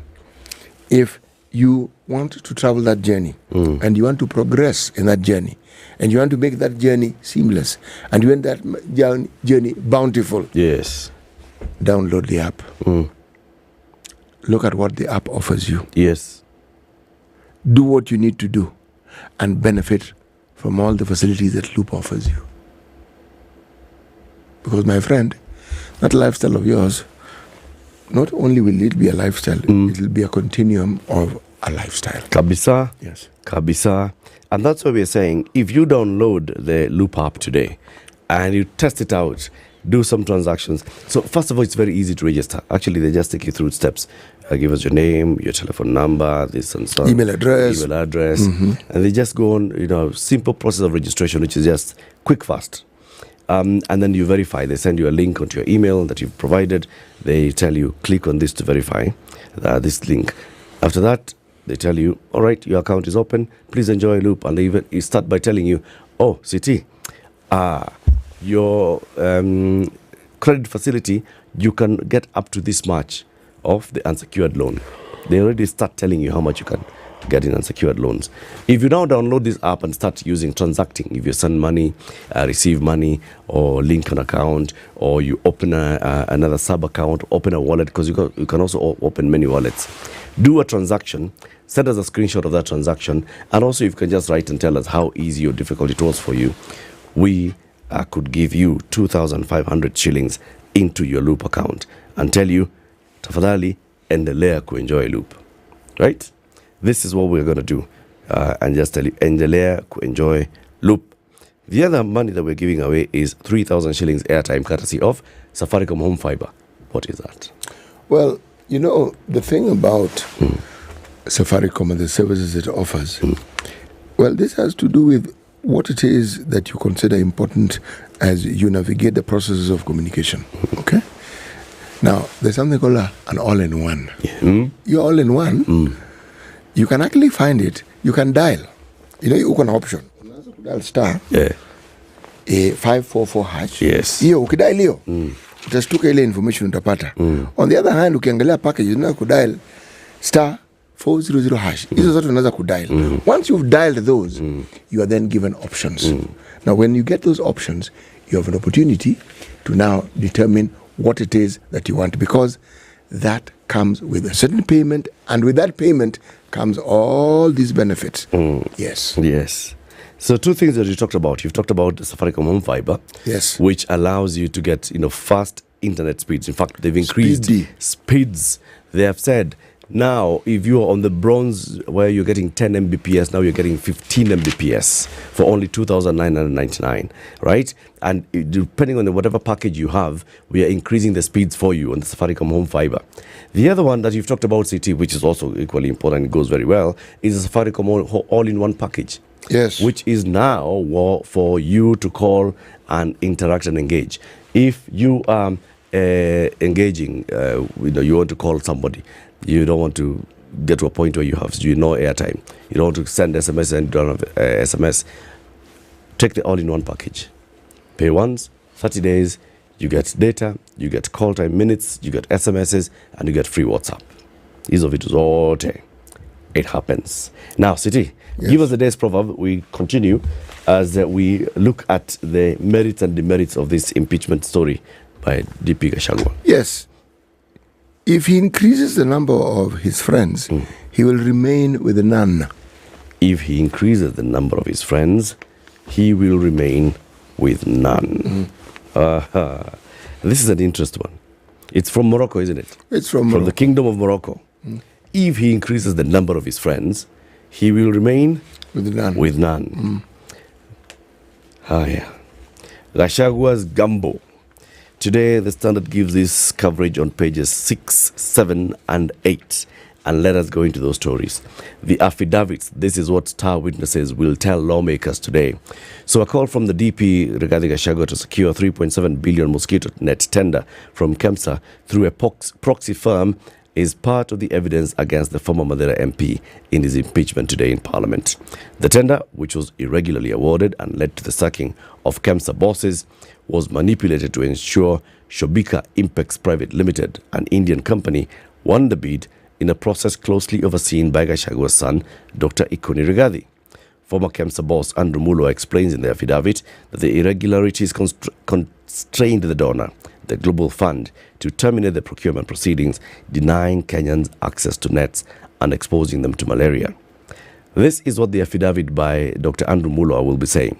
On the 13th of July, Gachagua called me. His Excellency Rigathi Gachagua called me from his mobile phone number, on my mobile phone number, and pressured me to surrender to his proxy the original bid bond submitted by Shobika Impex Limited for the above tender. He told me that he would send a proxy to collect the original bid bond. The affidavit, now filed by Parliament, explains. His son also contacted me, claiming to follow his father's instructions. Dr. Ikuni sent Ogara Wilson Okulo to collect the bond. Mulo says, adding, I believe these communications aimed to interfere with investigations into procurement irregularities. Given their status and influence, I felt compelled to surrender the bond to Ogara Wilson Okulo, feeling trapped as a junior officer against a deputy president. The affidavit is accompanied by videos, texts, WhatsApp screenshots, and documents such as the EACC letters and witness statements claiming Gachagua is involved in money laundering, corruption, and unethical behavior. The affidavit detailed Gachagua's public attacks on Lady Justice Esther Maina, falsely threatening her removal after she ordered him to forfeit 200 million shillings found to be proceeds of corruption and money laundering. His Excellency Rigathi Gachagua public attacks against the judge are impeachable offences to the extent that they undermine the functional and decisional independence of judges. It goes on and on. When the DP spoke last night, he spoke about this particular matter of the KEMSA tender. He said this Indian company is one of the biggest manufacturers of treated mosquito nets globally. It had applied. It had used his son's company as a local agent. Not the first time. When they did not win the tender, because they had already placed this bid bond, they now wanted to get their bid bond back because we didn't win the tender. So they were asking for their bid bond back. They were not getting a response from KEMSA. And that's why the father came in and said, wait, Dr. Mulo, Nini, so you just give these guys their bid bond document back. And thereafter, Dr. Ikune calls and says, Daktari, can we get our bid bond back? But Dr. Mulo says this was coercion, applying undue pressure on a junior officer. These and other allegations are what is before Parliament today. When you think about it, CT, the great lengths that the allegations have, been written, and then the response that Gachagua gave last night, do you think MPs will be swayed by the details of this? Do you think these MPs have actually even read the details of the accusations, the affidavits, all the supporting documents? Do you think they listen to Rigathi Gachagua and listen to his response to specific issues, or even seek to understand specific issues? I have this impression that you're referring to members of parliament of the Kenya National Assembly. Yes. Those are the ones. They're the ones. Yeah. Well, I have a choice here. I can look at what it is that historically and traditionally they respond to. It isn't reality or fact, because if that was the inclination, then that finance bill would never have created the furor that it created. They would have known what it was that the cry of the people of this country was. They would have known what the needs were, and they would have responded appropriately. They did not. They had to be forced to think otherwise. If I look at, forget that for the moment, the finance bill, if I look at issues that have bedeviled this country and have been of concern, and which Parliament was supposed to have offered oversight in, the things that now come to light and things that are being talked about at great length, I'm afraid I have to say that the thing that has been a consistent narrative with reference to Parliament is that they've been a complete letdown. So now, when we come to the matter of the DP, this is a completely different matter in this sense. The DP has presented a defense. Will there be an opportunity to look into his defense to determine whether what he's saying is true or not? What process that is going to be used? The accusations that have been leveled against him, will they receive similar attention? Now, if we are talking about an impeachment process, we're talking about a constitutional process. Yes. My take, and this you know well, is that we keep having our constitution brought to the fore. We keep having a situation where we're interacting one-on-one with the processes of our constitution. And we have a beautiful opportunity to understand how this thing pans out. We also have an opportunity to understand the depth and the lengths to which our esteemed members of Parliament will prosecute a matter that is of a serious nature such as this one. So it's opportunities galore for the citizens of this country. As we sit at the gallery and watch what it is and how it is they're going to prosecute this matter. The Deputy President is the Deputy President of the Republic of Kenya. Yes. His impeachment or the intended impeachment of such a person is of great import to the country. Yes. It is not a light matter. When you have a constitution like ours where we have a presidency, my view is this. When you are putting the deputy on trial, you are putting the presidency on trial. You may not think so, but you are. It doesn't matter which way you look at it. If you may need to explain that a bit, City. Yes. You may need to explain that. But if one of them is on trial, it's the institution that's on trial. Yes. Please explain. You see, we have never been in a situation where we've had somebody who is at that level being faced with impeachment. Yes. We've had people in high office being accused of treason. We've had people in that high office, when we call them vice presidents, being accused of inappropriate behavior, all manner of things, where in some cases people resigned, in some cases people stepped down, whatever you want to call it. But by and large, they left what? Politics altogether. Yeah. And even if they wanted to be involved, they were shut out of it. Our history, unfortunately, when we look back at some of the cases that we are talking about, the politics of the time indicated very, very clearly that many of the accusations leveled against these people were fabricated. Yes. It was puff. It was smoke.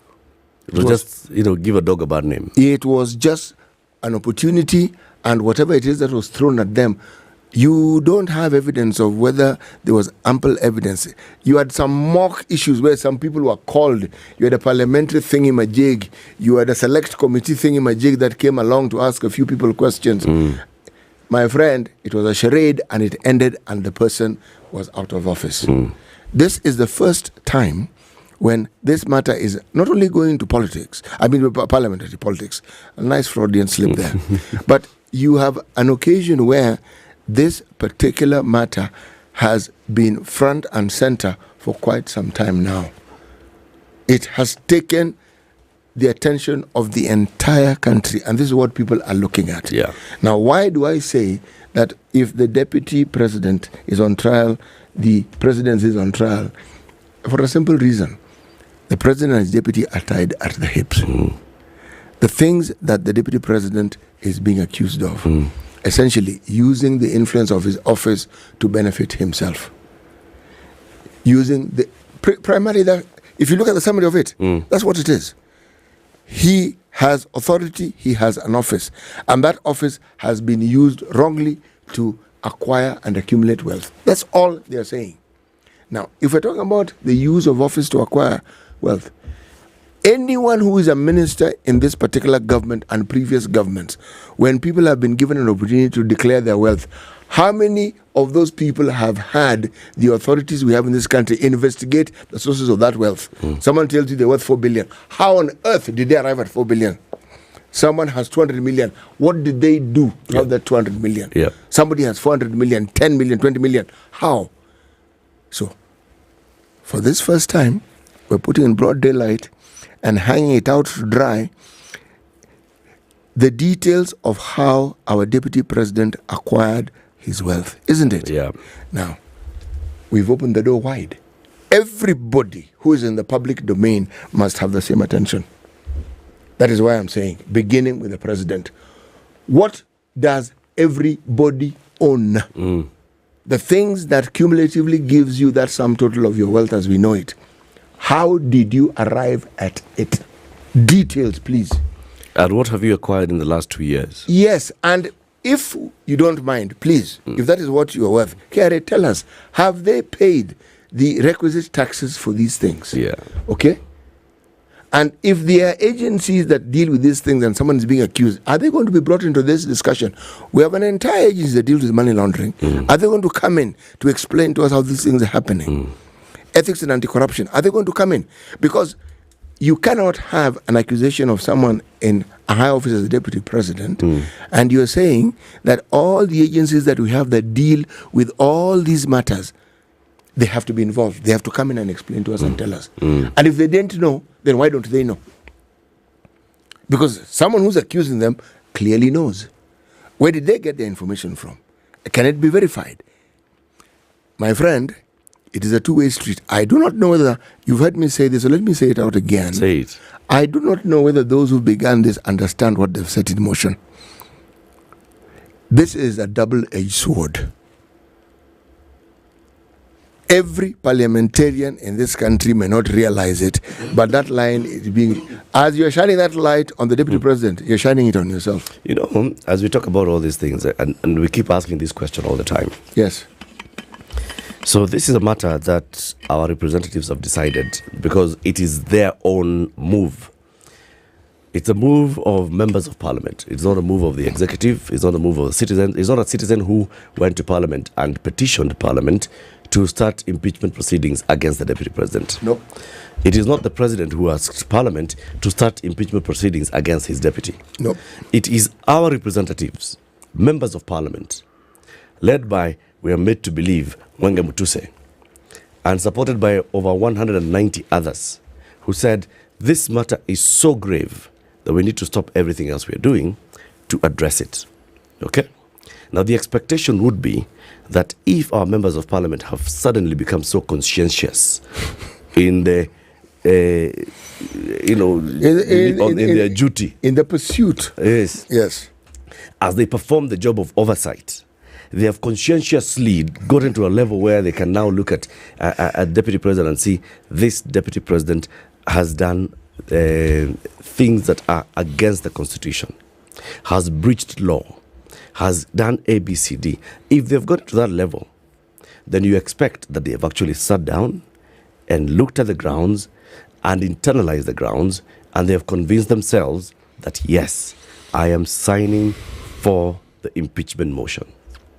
You expect that today in Parliament, as they speak, they will be speaking and tying it down to, this is the reason why we have not been able to get the progress that we were promised by this executive.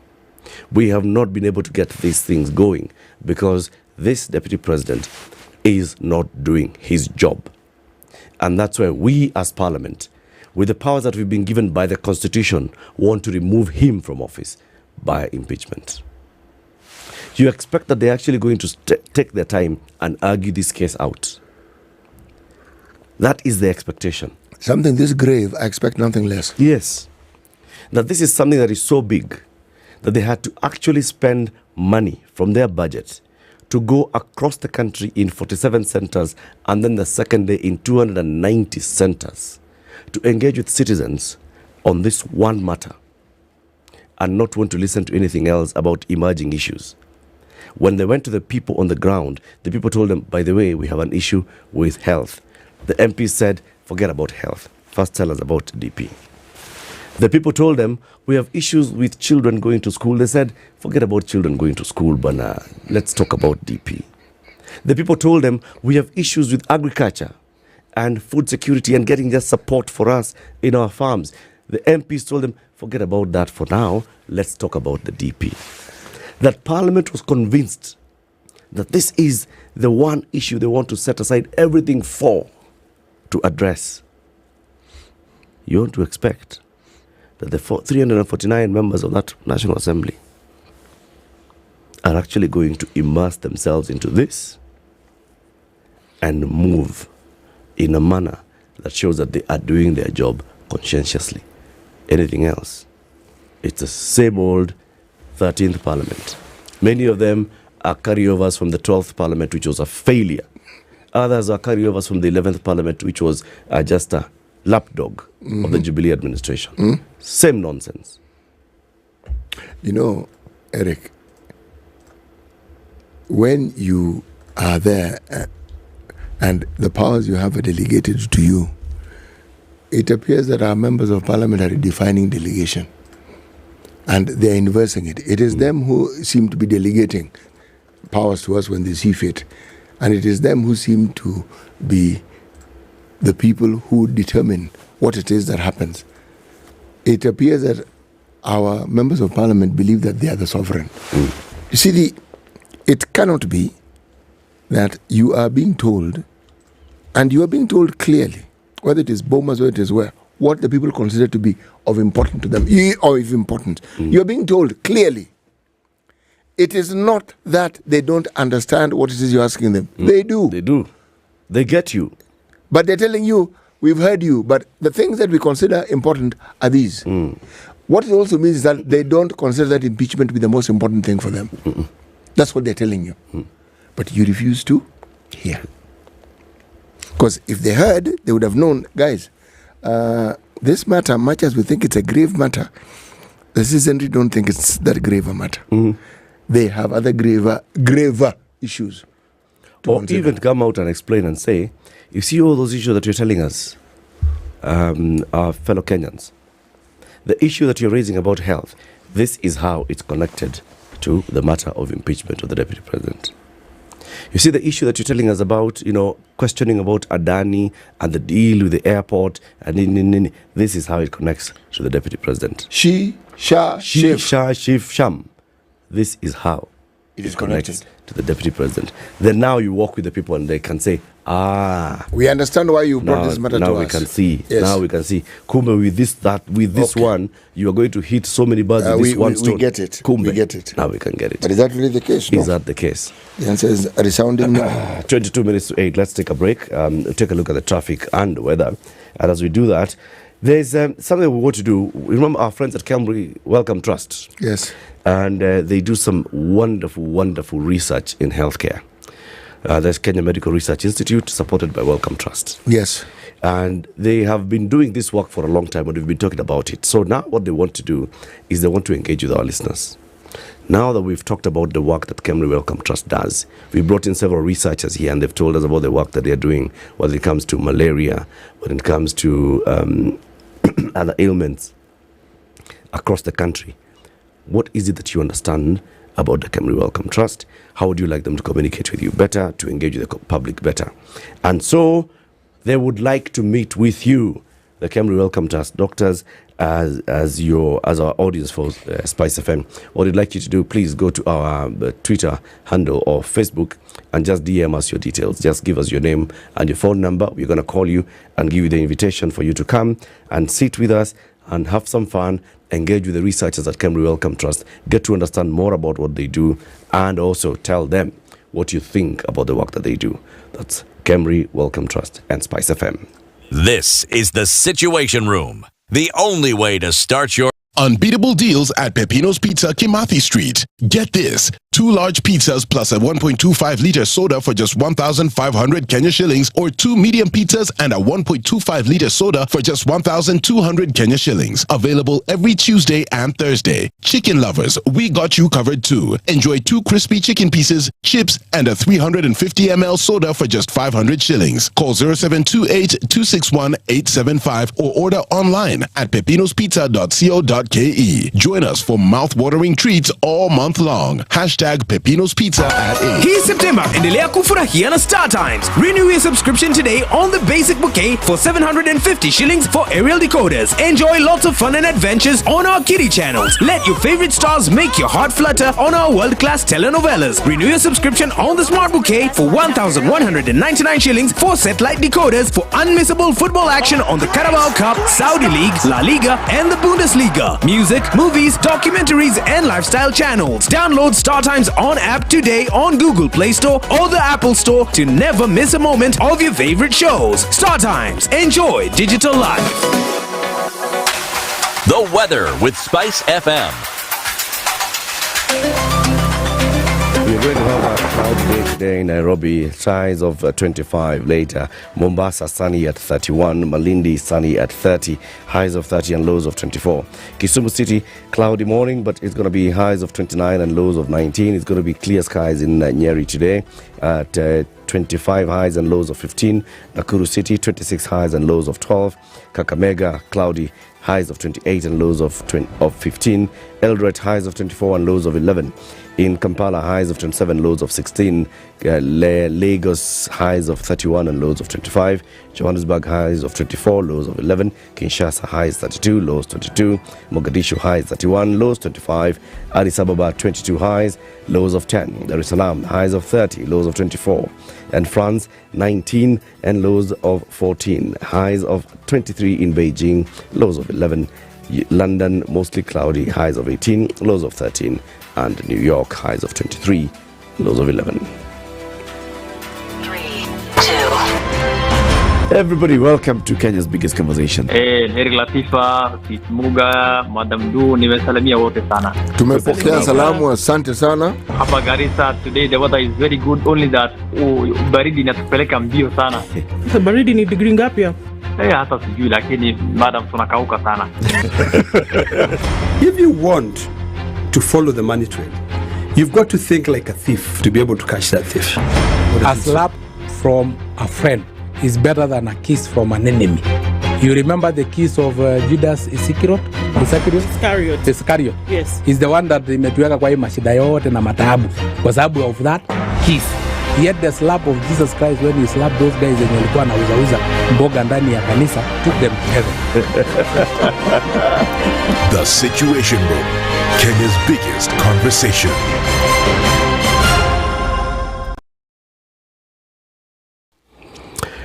So Thika Superhighway has been a very busy morning this morning, starting all the way from Garden City and coming down towards CBD, towards Nairobi. And of course, Kiambu Road also gets busy at that interchange. And then as you get to the Pangani underpass, it starts clearing up. Wangari Maathai is clear for now. Langata Road is busy as you approach Timor roundabout, and also getting busy as you get up Mbagathi Way. But when you approach the City Moche roundabout, it's not so bad. Langata Road also, as you come to Makadara, is not looking so bad. Not Makadara, but Madaraka. It's not looking so bad. And when you get into the Aerodrome Road, is not looking bad either. Mombasa Road is getting busy as you go approach Nyayo Stadium roundabout. And then after that, it clears. But it's busy at Imara Daima. Mombasa Road is also busy at General Motors. And then after that, it clears a bit better. It's busy on North Airport Road as you approach City Cabanas. It's also busy on Ngong Road as you approach town. It's busy in Westlands around Muga Green Estate as you come towards town. And it's also very busy now on Lower Kabete Road coming towards Westlands. This is the state of the roads. It is peak traffic hour for now for the next 1 hour. Let's see if it improves. But if there's anything that we can talk about and warn fellow road users on, please tag us on X at SpiceFM KE.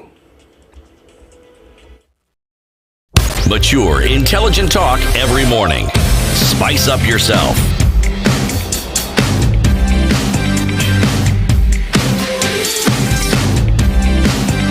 Mornings done right.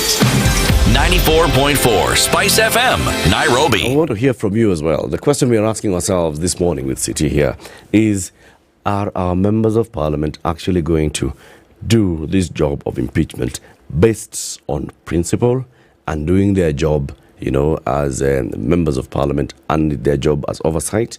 Or is it just a political game? They've been captured once again by a part of the executive to do the executive's bidding.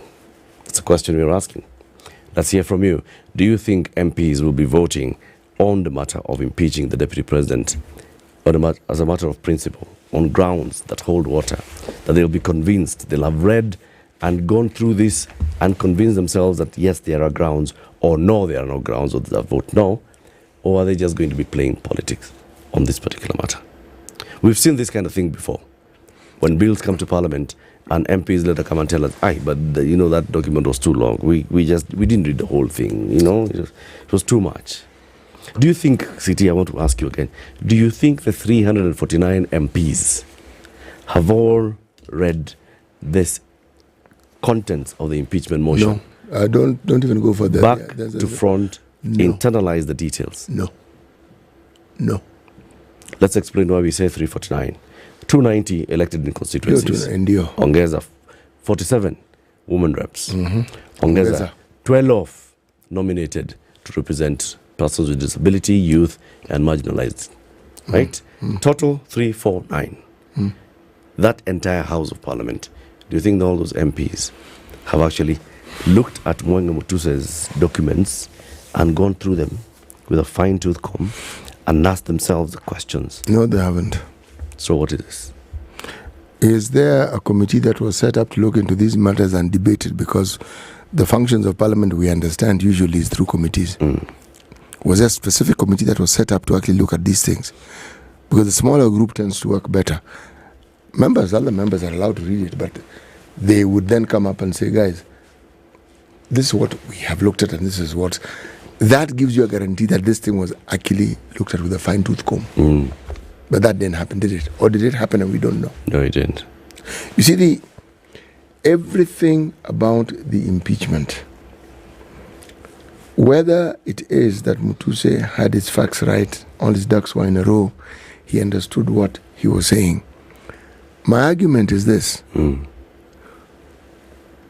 Let he who has no sin cast the first stone. That really, that's basically your principle. That's the principle from which I'm functioning.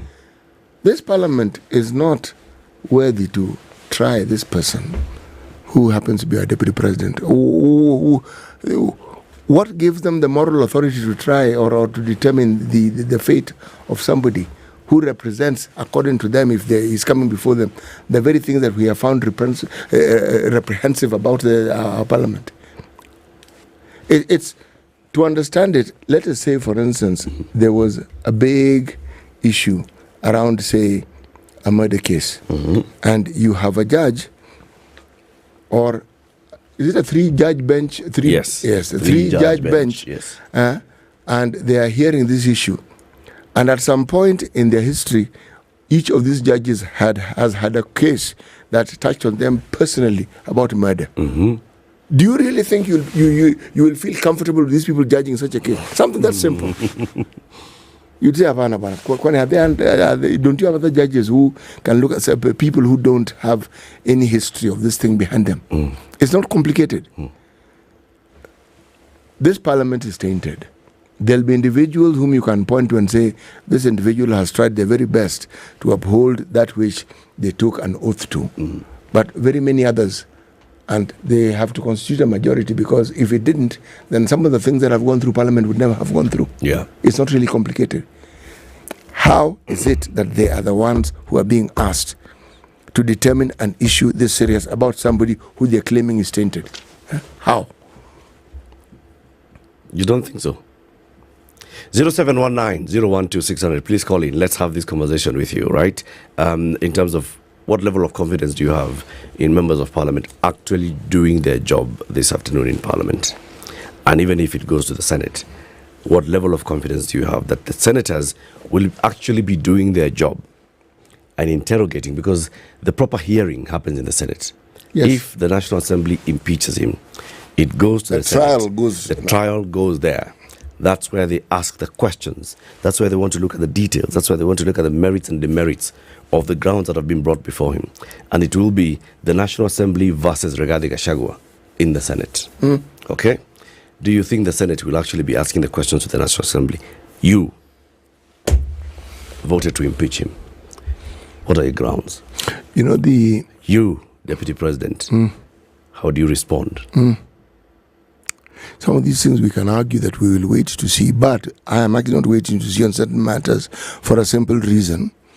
If we want to entrench yet again a certain vice in our the mainstream of our political life, if we want to say hypocrisy is part and parcel of the way we do things, then by all means, yes. Because you cannot get more hypocritical than what it is that we are going to experience in Parliament today. It doesn't get more hypocritical than that. And it's in the public domain for us to watch hypocrisy at work. And in our face. It's crazy. No, it's absolutely ludicrous. It's crazy. Let's look at the things that Kenyans are feeling right now, that they'd like to see addressed right now, right? What are those things? Let's just start with healthcare. It's not complicated, really. Let's just start with healthcare. So for a long time, Kenyans have yearned for, a move to universal health coverage. They have. For what has been sold as universal health coverage, that you'll all have access to affordable, quality healthcare. Yes. And it's a constitutional right. It's a constitutional right. Yes. And that it shall be managed in such a way that you feel unwell, you go to a nearest health facility, you get and you come back home. And even beyond that, you don't have to feel unwell. That there's a health system that's going to ensure that it works towards preventing you getting unwell. You have all the information that you need. If it's about making sure that you don't get waterborne diseases, there's information, there's support. If it's about making sure that you don't get other diseases, non-communicable diseases, there's information, there's support. And should you get unwell, there's a place you can go to, access healthcare affordably. And this is what this SHA is all about. This is what it is. Now, do Kenyans understand this? Are they feeling it? Are they seeing the value of SHA? Is that the conversation that people have in their communities? Education is supposed to be free, and we talked about this all the time. Free compulsory education, again, as a right to every child below 18. For basic education. Do our children have it? No. Resoundingly, no. Are they getting quality education? Is the education that the kids who are in grade 8 getting today quality education? These are the ones who moved to grade 7. They were not teachers. Then intern teachers were hired. They were sent to all these schools. One teacher gets into a school and they are the only teacher. 2 teachers in a school, in a class with over 100 students. And with how many subjects? They are the junior secondary. They move with them to grade 8 and grade 7s come in, and it's the same 2 teachers to teach grade 7 and grade 8. 2 classes now. Same. Those teachers, they are currently demoralized because they don't know their fate. They were promised that you shall work for a year and then you shall be absorbed as permanent. The job application portal was opened the other day by the TSC. The complaints, as we have seen across the country, is that that portal was not working. So these teachers don't even know. So are we getting employed? Are we not? What's our fate? The children who are in grade 8 are about to move to grade 9. Now, in 844, we had 8 classrooms in primary school. We did. They have accommodated the grade 7s and the grade 8s. Yes, they have. Grade 9, it's not clear what is going to happen. That transition to grade 9 is still now a matter that's up in the air. Do we have classrooms? Do we not have classrooms? Do we have facilities? Do we not have facilities? Do we have teachers? Do we not have teachers? Should we move to secondary school? Should we not? Stay here? Right?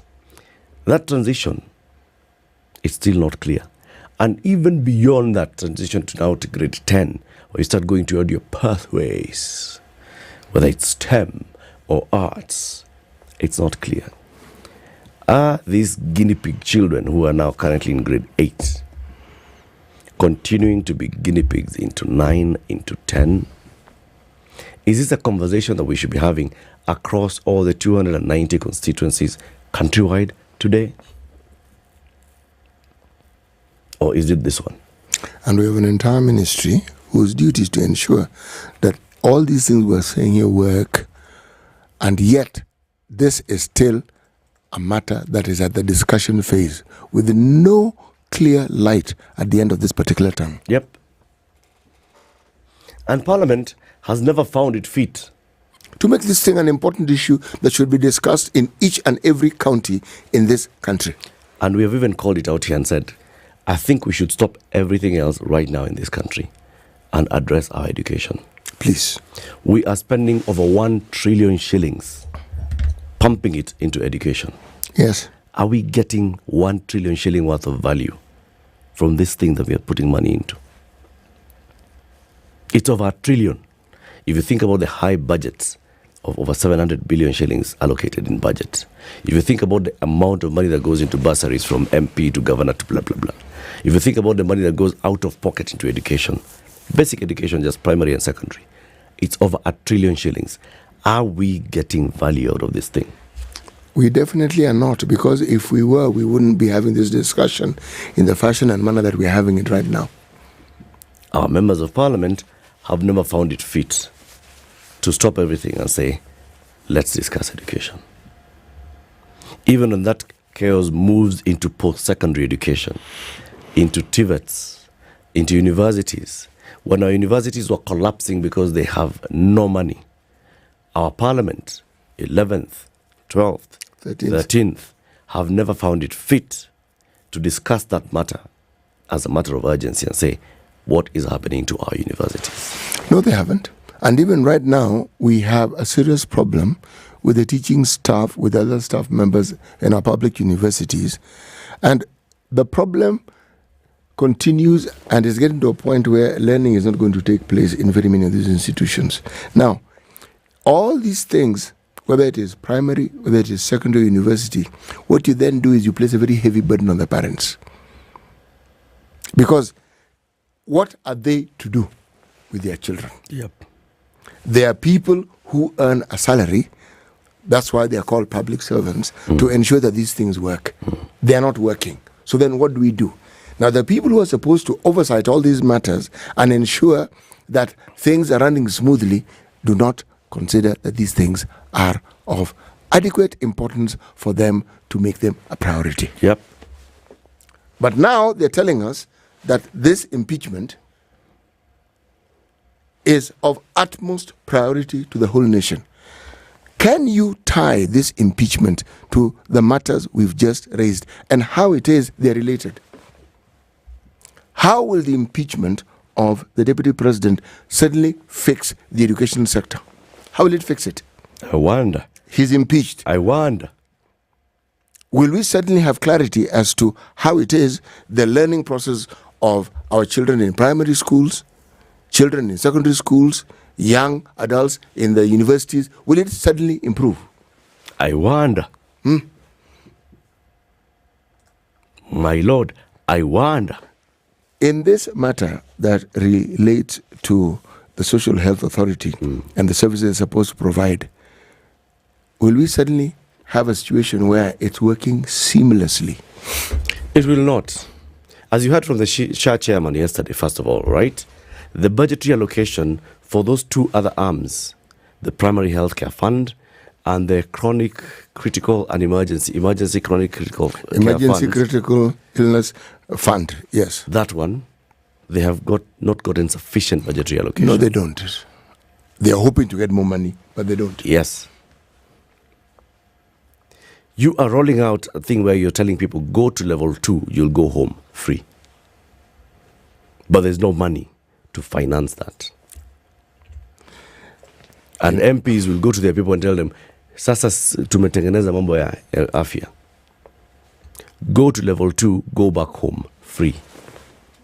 They will go to level 2 and they will go back home not having received any service. Yeah. Go to the local dispensary, deliver and go back home free. Who pays for it?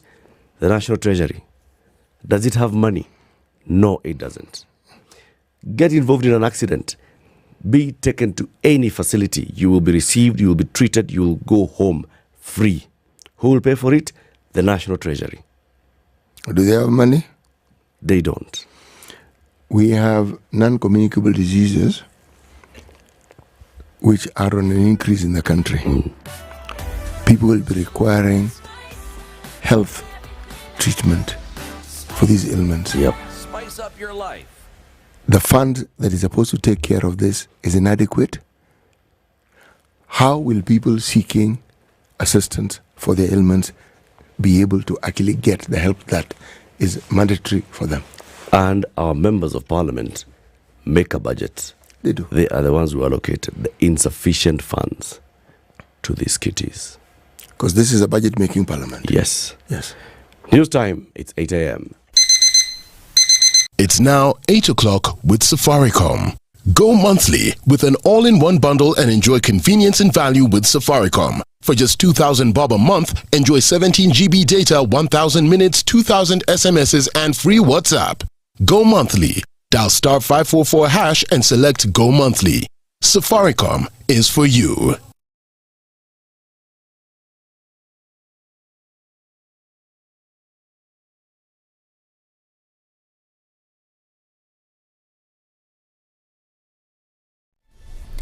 Good morning. This is the news via Amla Ubaga. MPs are today taking a historic vote on removing Rigathi Gachagua, which could set the stage for yet a tougher hurdle for the deputy president. At least 233 MPs, two-thirds of all members, are required to vote in favour of the impeachment motion to pave way for its transition to the Senate. The Senate is the trial chamber that holds the key to Gachagua's fate, as it will decide whether the DP will continue serving as the country's second in command or vacate office and smash his young political career. The DP faces several charges, including gross violation of the constitution, abuse of office and gross misconduct, charges that he has termed as fabrication and unfounded allegations. This event comes at a time when the Senate is again yet to decide on the impeachment of the governor of Kericho, Eric Mutai. Now, it happens that a man who smashed his wife's head while she was asleep, allegedly saying that he infected her with HIV/AIDS, has gotten a reprieve after the courts decided to get rid of his life sentence and give him 30 years in prison. This is after the Court of Appeal looked at the evidence afresh and said the man deserved to be given 30 years instead of a life sentence. That's the news wire. I'm Lea Ubaga.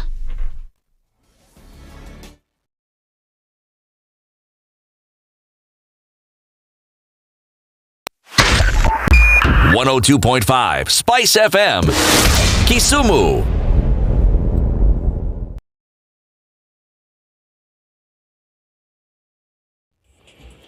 It's a peak traffic hour, and then what's happening on the roads is we know what normally happens on the roads at this time. So Thika Road busy all the way to the Outer Ring Exchange, Kiambu Road stretching all the way back into DCI headquarters and beyond. And then when you get to Wangari Maathai Road, it's getting busy actually on Wangari Maathai Road, coming in towards Ngara, around there. Then we also see Kipande Road is busy. Mombasa Road is quite busy from, not Mombasa Road, this is Uhuru Highway. From Nyeri Stadium roundabout, getting to Bunyala, getting into Haile Selassie roundabout, very, very busy. That also, of course, affects Aerodrome Road, that's Douglas Okaihori Road, affects Langata Road around Madaraka, affects Langata Road all the way to the T-Mall Junction, then getting up towards City Mocha roundabout around Daystar, it's also very busy. Let's look at Kileleshwa Road. This is Olenguroni Avenue. It's very busy this morning. James Kishoro, as you approach ABC Place, busy. What are you seeing on Red Hill Road? Of course, as you approach ABC Place, also very busy. Lower Kabete Road, as you know, this hour, it gets very, very busy. Mombasa Road is actually not looking so bad this morning, only busy around General Motors.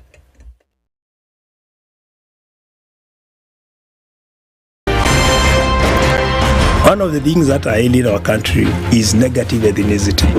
you find you as a state officer, instead of thinking as a Kenyan, you think like a tribal person. Let me tell you something. The biggest problem we have had in this country is a leadership deficit. There is nothing that you are going to do in the process of change if you are not a risk taker. So you really have to pursue your vision to a logical conclusion and even be ready to step on people's toes. When it comes to the economy, you can't run away with it. They say statistics are like bikinis. They reveal a lot, but they conceal the vitals.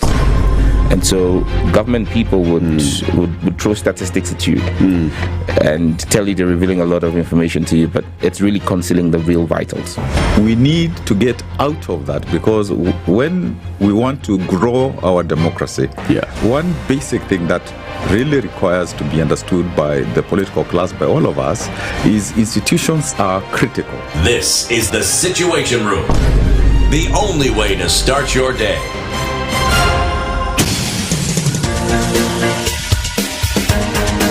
This is the Situation Room, the home of hard-hitting political commentary and penetrating insights about the state of the nation. This is a talk radio experience like no other. The Situation Room, a place for hard truths, debates, and elevated conversations. The Situation Room, witty, political, engaging, deep, controversial. In the room, we have C.T. Muga, researcher, academic, seasoned political observer, a fountain of wisdom in these politically uncertain times. Ndu Okoh, Nigerian by birth, Kenyan by choice, communications expert, Pan-Africanist, a truth seeker and believer in people power, and Eric Latiff, agent provocateur, the man in the chair, seasoned journalist, news hound, a man who believes in punching up, not down.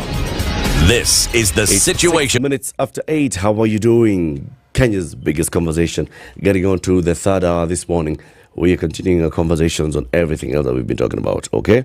And that's why CT is here with the day's proverb, but we'll not give you the proverb until Professor Bashari Monene comes in and joins us for this conversation on the government. Where did the rain start beating us as a people? That we actually just can conflict ourselves on matters that are important to all of us. Anyway, CT, Kemry Welcome Trust. All right? Indeed. People who don't know what Kemry and Welcome Trust have been doing, I will just tell them briefly in a minute. Kenya Medical Research Institute. Yes. That's what it is. Yes. Act of Parliament created it. And the purpose of the institution is to ensure that any disease known to mankind and those which are unknown are the matter of concern and the subject of concern for the Kenya Medical Research Institute.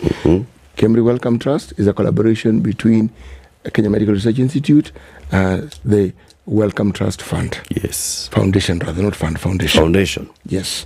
And that relationship and that association and that partnership has been going on for the longest possible time. And it is what has helped not just create but grow the Kemry Welcome Trust institution in Kilifi County. Okay? Growing from a small institution that looked at just issues pertaining to malaria, broadening it to anything that you can think of that relates directly to public health. Yes. Okay? Yes. Now, one of the things that Kemry Welcome Trust considers to be of utmost importance is the views of those who are their partners in the healthcare profession. Now, partners don't just involve Kemry and Welcome Trust. It involves patients. It involves communities. It involves the leaders of those communities. It involves everybody who participates in medical research and those who participate in healthcare processes. Those are the partners. And the only way you will understand who these partners are is when they come out and tell you, we are the ones who partner. These are the projects we've been involved in. This is what we have done. Yes. Their views matter. Their opinions matter. What it is they think of the processes, what they think of the projects, how it is they would like the projects and the processes to be improved. All these things. And that is what makes the research processes and the services provided viable. Very good. Yes. Now, we have been partnering with the Kemry Welcome Trust to, just spread awareness on the work that they do. And they've said, okay, you guys have actually engaged with your people so well. We'd like to meet with some of your audience members. 15 people. We'd like to host you at tomorrow, the 9th, from 8:30 a.m. to 12:30 p.m. here at our SpiceFM studios. Come, meet with us, have breakfast, we'll have lunch, we'll give you some lunch, we'll give you some transport and sitting allowance, some merchandise, of course, and what's more, you'll come and tour our studios. This is a studio like no other. So you'll come, you'll be here, take a photo from here, engage with the researchers from Kemry Welcome Trust. That's tomorrow. We are looking for 15 people. What we'd like you to do is please go to our social media handles, SpiceFM KE on X and on Facebook. If you'd like to be one of those people who come tomorrow, who gets the invitation, give us your name, give us your telephone number. We are going to call you at some point today and give you that invitation so you can come and join us tomorrow morning from 8:30 a.m. to 12:30 p.m. Come, let's have this conversation with you, with Kemry Welcome Trust. You got to know what they do. Sawa kabisa. Yes, mambo ni namna hiyo. So Professor Macharia Kamau will be joining us. He's a political historian. Macharia Munene, rather. He'll be joining us. He's a political historian. We'll be talking about Kenya's political turmoil. Where did the government lose its grip? Its grip. Where did the government lose its grip? What is it that we are seeing? Because, look, we are not debating whether the government has lost its grip. They will be joined by a PS at 9 a.m. who will be telling us the work that they are doing. But overall, many people, even from the public participation on what we are telling the government is, come on, guys, these are the things that you should be working on. This crisis after crisis. The matter of education goes to court. It's stopped by the courts. The president says, let's implement the work of a working party on education reforms. He hands it over to the Ministry of Education. Ministry of Education, a year later, many of the things that they were supposed to have done, including starting conversations on recategorization of schools, they have not happened. Safety of our boarding schools has not been addressed adequately. And all those things. The issue of funding, post-secondary education funding, becomes such a big issue. It goes back to the president's desk. He's like, okay, so then let me form various teams to look at this matter so that they can come and advise us what we can do. He forms a task force, various, they are called, what are they called, those things that they're working on? Working party? No. What? Streams, work streams. Uh-huh. Various work streams, but the entirety of this one giant workforce is 129 members, or is it 39 members? I don't recall the exact number, but they're over 100. They were close to 150. Okay. All of them looking at something that should have been worked on by the Ministry of Education over the past 1 year. Yes. And divisions within the Ministry of Education who actually specialize in such things. Yes. Yes. So education issues, crisis, clear. That's why the president is forming task force after task force. It's because there's an issue. Health, we are seeing the rollout of SHA. There are very many challenges. There's an issue. All right? Very soon you will see the president coming in and forming a task force to look at this rollout and the communication and very many other things. All right? How do we go about this? The task force will be formed, likely by the president, because health issues. All right? Our basic education, secondary, primary to secondary, there are issues. Teachers, teacher recruitment, nini. We have issues. What is it? Our journey towards industrialization. If you talk about, for example, the national government and the counties have been building what they call the county aggregation industrial parks that are supposed to be supporting mainly the agriculture sector in terms of the value addition, small businesses that come up in value addition that help to offtake the produce in agriculture and then to market them nicely. Have those types been in operation? As they say, no. No. What are we doing in our leather value chain? Those value chains that were identified by the government. So there are so many things that are balls in the air for the government. Regarding Gachagua is currently the issue at hand. You ask yourself. Not just the issue, the paramount issue in the country at the moment. Yes. Yes. It is because of Rigathi Gachagua that we have not been able to deliver.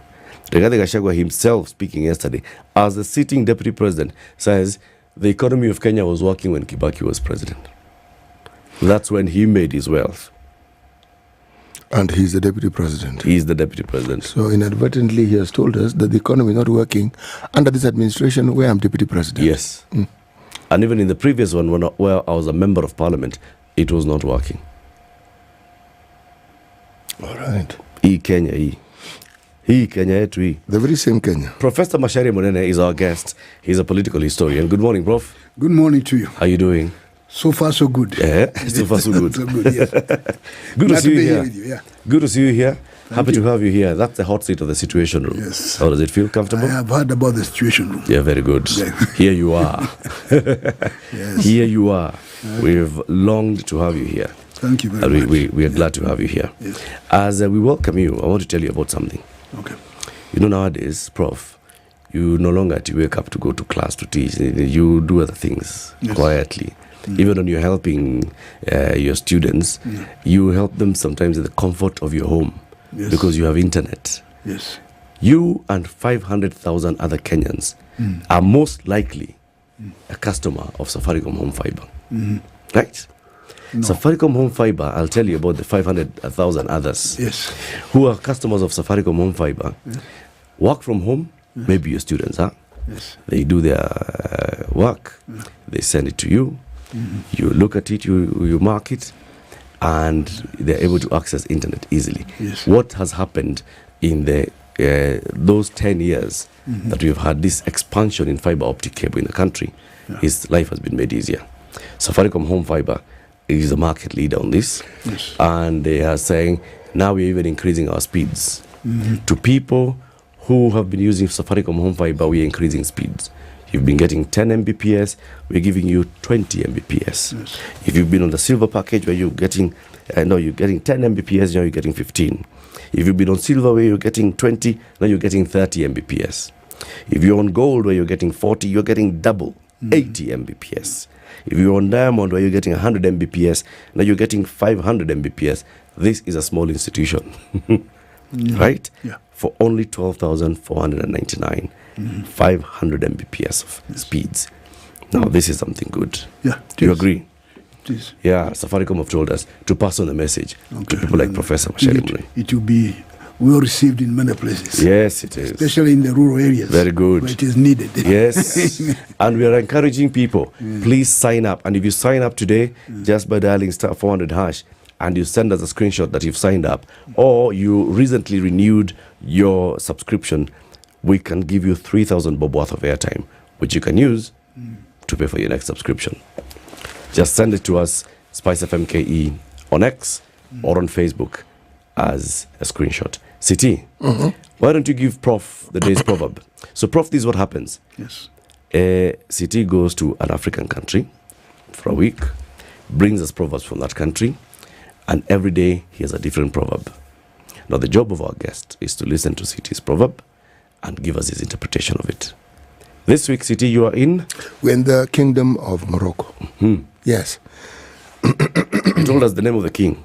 Yes, it's Mohammed VI. Okay. But this is a dynasty that has existed since the 8th century. Where? They're genuinely ancient. Yes. Yes. And this monarchy is not one of these ceremonial monarchies. It has genuine power. The monarch is actually head of many things. Commander of the faithful, commander of the Moroccan armed forces, head of the Supreme Council of the Judiciary.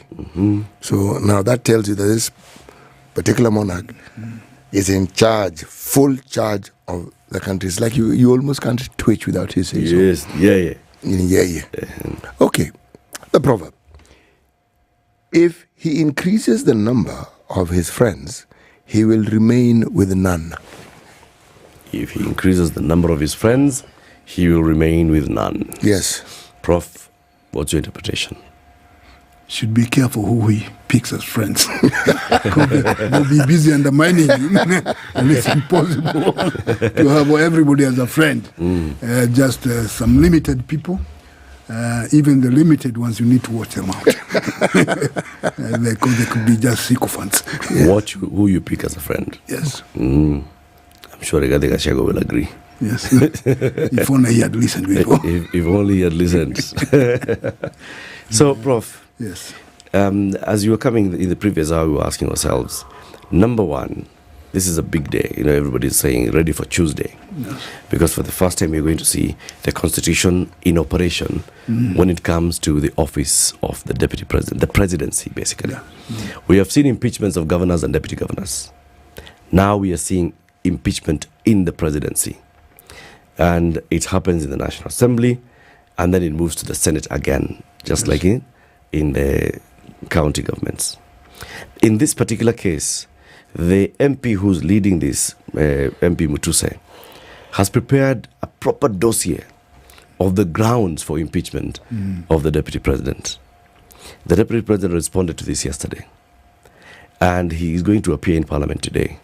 And members of Parliament will be discussing this today. What we were asking ourselves earlier, do you think all the 349 members of the National Assembly have read page to page of the impeachment motion with all the grounds, with all the supporting affidavits?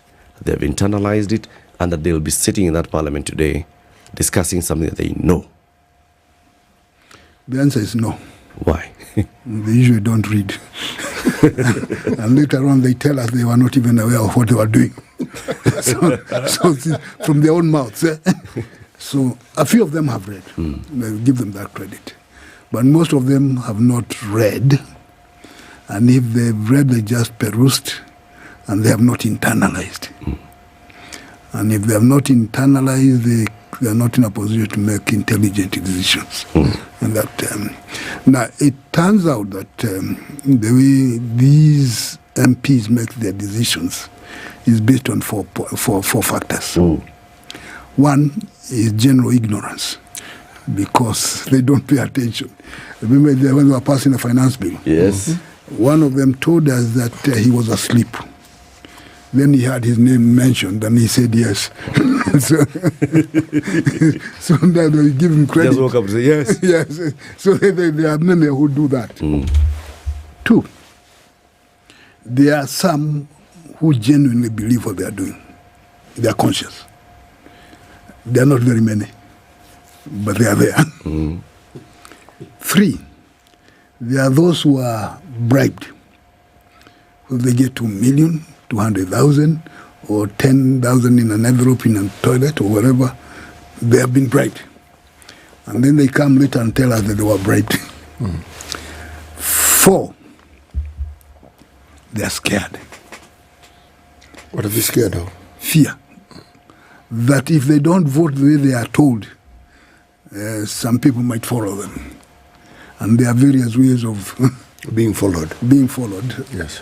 And some of them have said that actually they've received some phone calls, or they have been told, let me see who will try. So fear is a major factor in the decision. So when all those factors are put into operation, then you can really doubt the competence of the Parliament to make decisions. If it is based on fear, on bribery, and ignorance, and a little bit of conscience. So the answer to your question is no. Aye. So when did the country start beating us? Because then if you're getting to a point where we are discussing a serious matter such as this one, yes, a constitutional matter, yes, of removing the head of the executive or the deputy head of the executive, and it will not be taken seriously. People will not have internalized the grounds. People are not going to debate in Parliament on merit. They'll be debating on, political sway. Where does that leave us? Well, the country is in trouble. So whom did we put in Parliament? And why? Not just Parliament. The whole leadership is messed up, such that we've come to a point where we feel, or the country feels, we do not have a country. And the leadership has surrendered the sovereignty of the country, the interest of the country, to some foreign entities whom we had no role in identifying. Well, those entities are called IMF or World Bank, or some friends in United Arab Emirates, or in India, or some other place. But the impression created is that these foreign entities control or somehow own the country. If that is the case, then Kenyans have lost the country. What? And if that is the case, then the question go back to whom did Kenyans entrust to protect their interest? And those entrusted people, why are they not entrusted anymore? So it's a very difficult question for Kenya to answer themselves what's going on. So what we are seeing now is shenanigans, trying to play games here and there. It's basically just like a distraction. Yeah, it is diversion. It's a diversion from the real issues. Yes. And the real issues are just much, much more serious They're than serious. this. They're really serious. Because the independence of the country is an issue at present. The sovereignty of a country is paramount. Do you agree with Prof's view, City? You know, Prof has this thing right to a T. Because he presents that presupposition very clearly. He says, look, if we say that this is so, then, and that is the case, then this is where we are. And if you look at the details, do we have money from IMF? Yes. Do we have structural adjustments back in the country? Yes. Do we have deals that are of national importance and national import? And we keep reading that some of them are deals that have been made in the Middle East. The answer is yes. Do we have deals that are being made with individuals who come from the subcontinent of India? The answer is yes. Do we have deals that are being made by certain telecommunication companies that emanate from the US? The answer is yes. The problem with all these things is that you hear of the deals, but what accompanies it next is the murky nature of it. There's nothing clear about it. There are more questions than there are answers. And the questions persist, and what also persists is that the absence of a clear answer also persists. So, what option do you have in drawing to a conclusion that something untoward has taken place and that our sovereignty is actually at stake here? You have to fear. Why you have to fear is because when we've had businesses or when we've had understandings with nations whom we say are friendly nations, not only do you know of the contract, not only do you know of the details, but everything that has to do with it, you know, and you're told. And you can follow it to its conclusion. If, for instance, one hears that the Treasury, the Ministry of Finance, doesn't move until IMF tells them to move, you'll say, no, that is not true. Say, okay, but unfortunately, the professor is a professor of history here. When we had structural adjustment programs in the 1990s, one will remember very clearly that what we are seeing now is what we saw then. So the conclusion isn't out of thin air. There's a very clear reference point. This idea of austerity, this idea of ensuring that you tax people to smithereens, okay?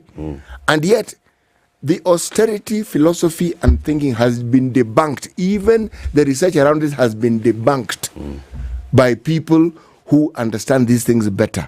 It doesn't work. It's not complicated. It does not work. It's as simple as that. Yes. And yet, that is what some people are insisting. And it's what we're doing. What led to the protests that we had with the finance bill?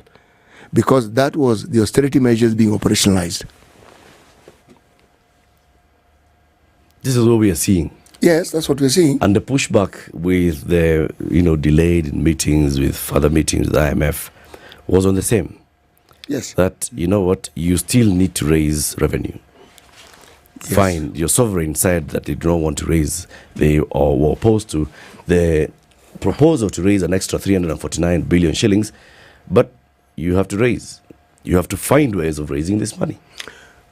And that's like the catch-22 that we found ourselves in now. The National Treasury being told, So what discussion are we having with you? If we can't come to a meeting where you'll tell us you are not able to raise money. Our last meeting, the agreement was you raise money.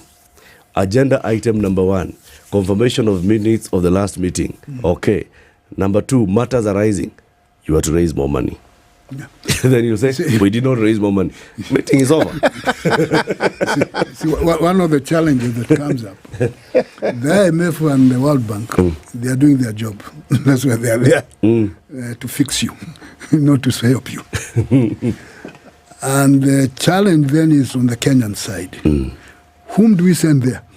If you send incompetent people to negotiate with those people, they'll be fixed all the time. And then you say we have no choice. What do you mean you have no choice? You had a choice of getting competent people who know what's going on, and they should be able to answer back. I think one of the challenges facing us is that when you have incompetent people making policy, they won't even know what they are doing, but they'll do it. Wow. And at the end of it, you are fixed, and you wonder, how did you get there? Yeah. Sometimes we argue. It is imperative when you send out a negotiating team on that side that our side should know more about those people than they know about us. Instead, now we have the other way around. Sometimes we even do not know ourselves. We don't even know who is the party. No. So you end up there, people who are confused and say they are negotiating for Kenya.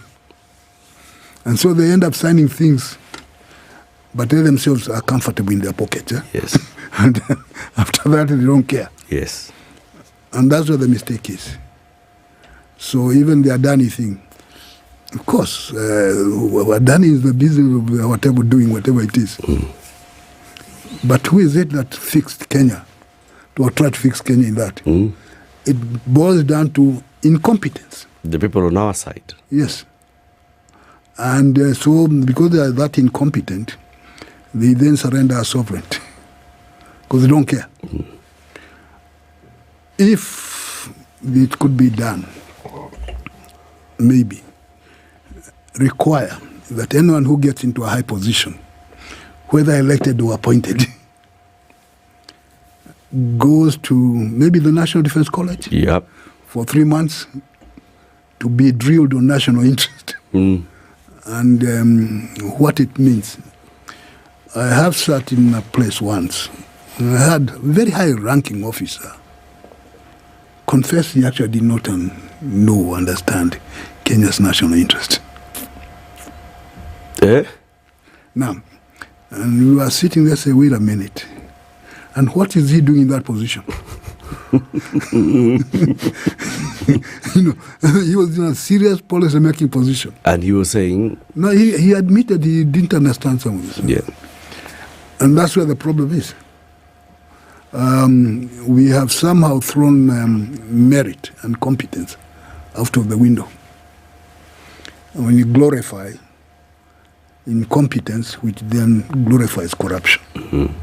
The two, corruption and incompetence, tend to go together. And at the end of it, you lose everything. So the blame should go directly to policymakers in the country. Let's take a break. We'll continue this conversation shortly. 27 minutes to 9. Professor Macharia Munene, political historian, is our guest this morning. Kenya's political turmoil. Where did the government lose its grip? That's what we are asking ourselves, and that's what we are engaging Professor on this morning. As we take this break, remember, 53 outlets. Prof, the Aga Khan University Hospital, that one you know. Now, you also know where the main hospital is, on Limuru Road. Yes. Big center there. Across it, the Aga Khan University itself. Yes. Now, I'm sure you also know... Opposite City Park. There. I'm sure you also know that Aga Khan University Hospital has some clinics. All over. The outpatient clinics. Yes. The all over ward is a good one. Yes. 53 of them, it's definitely all over. The whole idea that the Aga Khan University Hospital has is you don't have to, when you seek to go to hospital, you don't have to go to the main one or long distances. They are close to where you are. Yes. Whatever services you need. Urologist. I'm looking at you. You see, I'm saying this thing. Urologist, a cardiologist, if you need an ENT specialist, you will find them at those facilities. Yes. And the whole idea is, please have access to healthcare at your nearest location. Yes. Okay. 26 minutes to 9. We'll be back shortly. This is the Situation Room, the only way to start your day. Bring it. 3 to 7 p.m. doesn't need to be the dreary end-of-day routine. Delicate. So hold on. So you do your whole body aside from your nipples. That's what you're saying. Tune in to the Spice Drive Monday to Friday and get your engine started. Unbeatable deals at Peppino's Pizza, Kimathi Street. Get this. 2 large pizzas plus a 1.25-liter soda for just 1,500 Kenya shillings, or 2 medium pizzas and a 1.25-liter soda for just 1,200 Kenya shillings. Available every Tuesday and Thursday. Chicken lovers, we got you covered too. Enjoy 2 crispy chicken pieces, chips, and a 350 ml soda for just 500 shillings. Call 0728-261-875 or order online at peppinospizza.co.ke. Join us for mouth-watering treats all month long.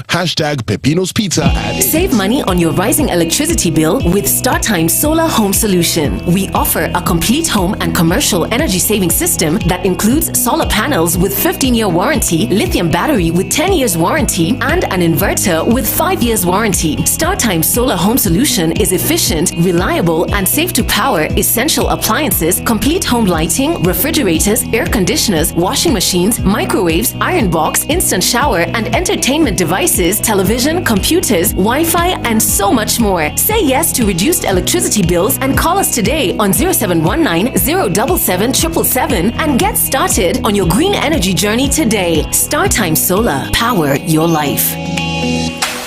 The weather with SpiceFM. Hello, and it's gonna be a sunny day in Nairobi. Currently 16, highs of 25. Later, Mombasa is already very hot and sunny, highs of 26 at present, highs of 28 in Malindi at 8:30.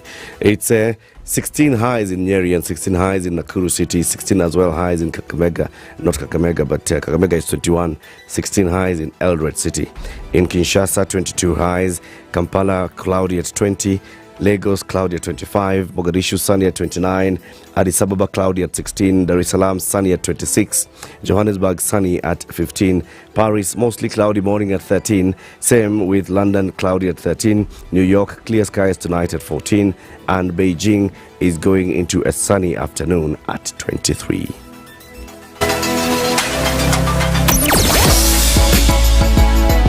Sugar and spice and everything nice. Spice up your life. Okay, so Lower Kabete Road coming towards town. I don't know what you people do in the morning at that section from Zen Garden coming all the way to Kuna Road, and that's at the police station. Whatever you people do, I don't know. But anyway, that road is a bit too thin. So there's traffic there as you would expect.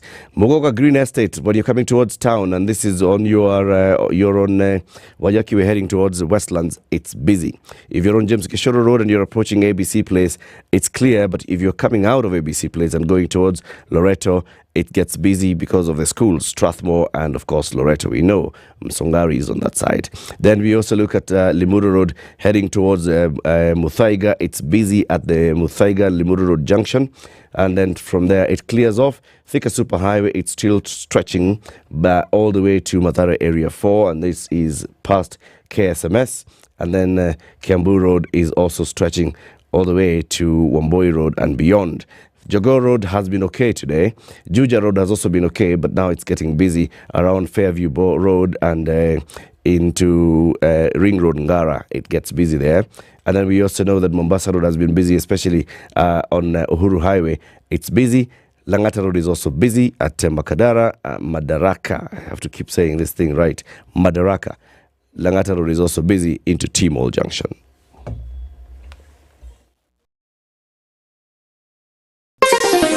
Chilled Spice. Mature, intelligent talk every morning. Spice up yourself.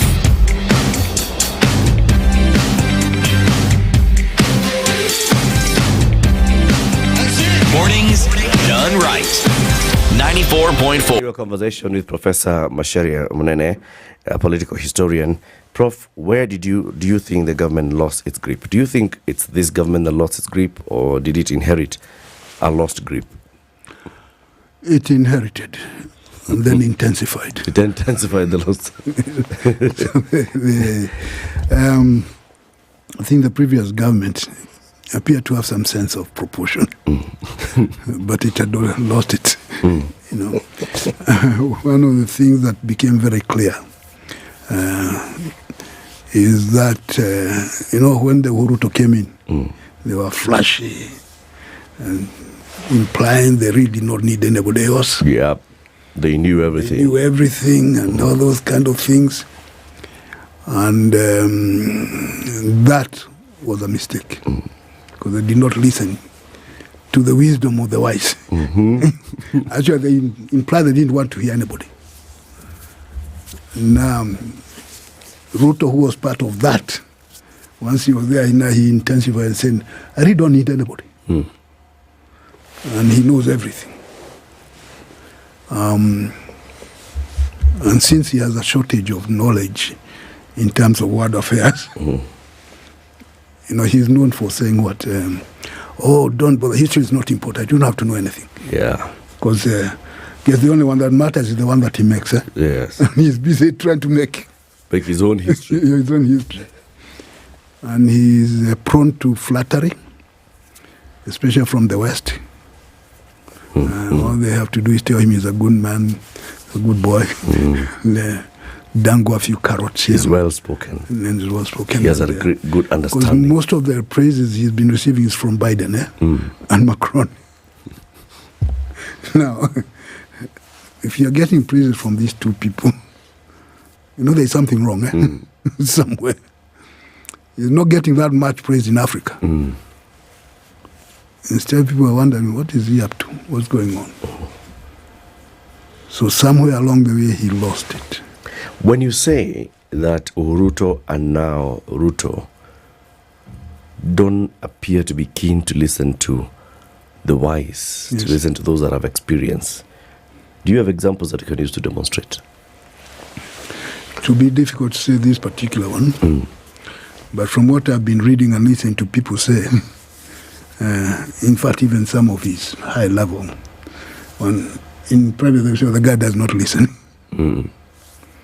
Even his own people, his own. The people who are supposed to be advising him. The one who are supposed to be advising him. Right. He has a problem listening because he already knows. It seems he has that mentality, if I need your advice, I'll give it to you. And then you repeat it to me. But not to go and tell him. I'm sure even the finance people had told him there's a problem. And he just ignored it. This university mess, when he cobbled up vice chancellors who look like dummies, they're saying it's a good idea. And you say, now, are these vice chancellors or what? They didn't have a choice. Maybe a few tried to say there's something wrong. But they could not say, there's something wrong here. Because they were simply told, do it. And even the commission that was supposedly set up to look into these things, see, they were called in the State House or someplace, and then they were told, this is what I want you to do. Yeah. So go and come up with a report. That looks like this. And that's what they did. And then it boomerangs. And you wonder, why is it that these supposedly intelligent people in charge of universities could come up with such a ridiculous thing? How come? It's because they have no choice. They are protecting their small jobs and nothing else. So, had he been listening, this would not have happened. And then even in health, I'm sure somebody raised a question, but it was ignored. And why was it ignored, I think? Back to what we were talking about, incompetence, compounded by corruption. So, incompetence at the top it is not possible for policy makers to make the right decisions when they already know everything and they're incompetent. So the guiding principle is incompetence. And then flashing of, these, what they call the hustler grandees, So we saw them running around and in the midst of intense poverty, and people are wondering, now things are bad. Yep. How can so-and-so be flashing about 10 chase cars? And 10 is few. 10 is few, yeah. That's somebody who is kind of modest. Modest, and you say, what do they do? Yeah. They're just part of the grandees. Yeah. And it offended common sense. Yet, those are the ones making policy. So how then can they make the right policy? And so there are those kind of things. Even in the Uhuru time, if you talk to some people, they say, you have a problem advising. By these guys? Yes. They'll tell you. There's a problem doing what? Advising, because they already know. And so when things go wrong, we are wondering how come. Let me add this for the fun of it. The reason the mountain turned against Uhuru, because they did, it's not because he recommended Raila. It's because they had already made up their mind that he's not listening to their grievances. Yeah.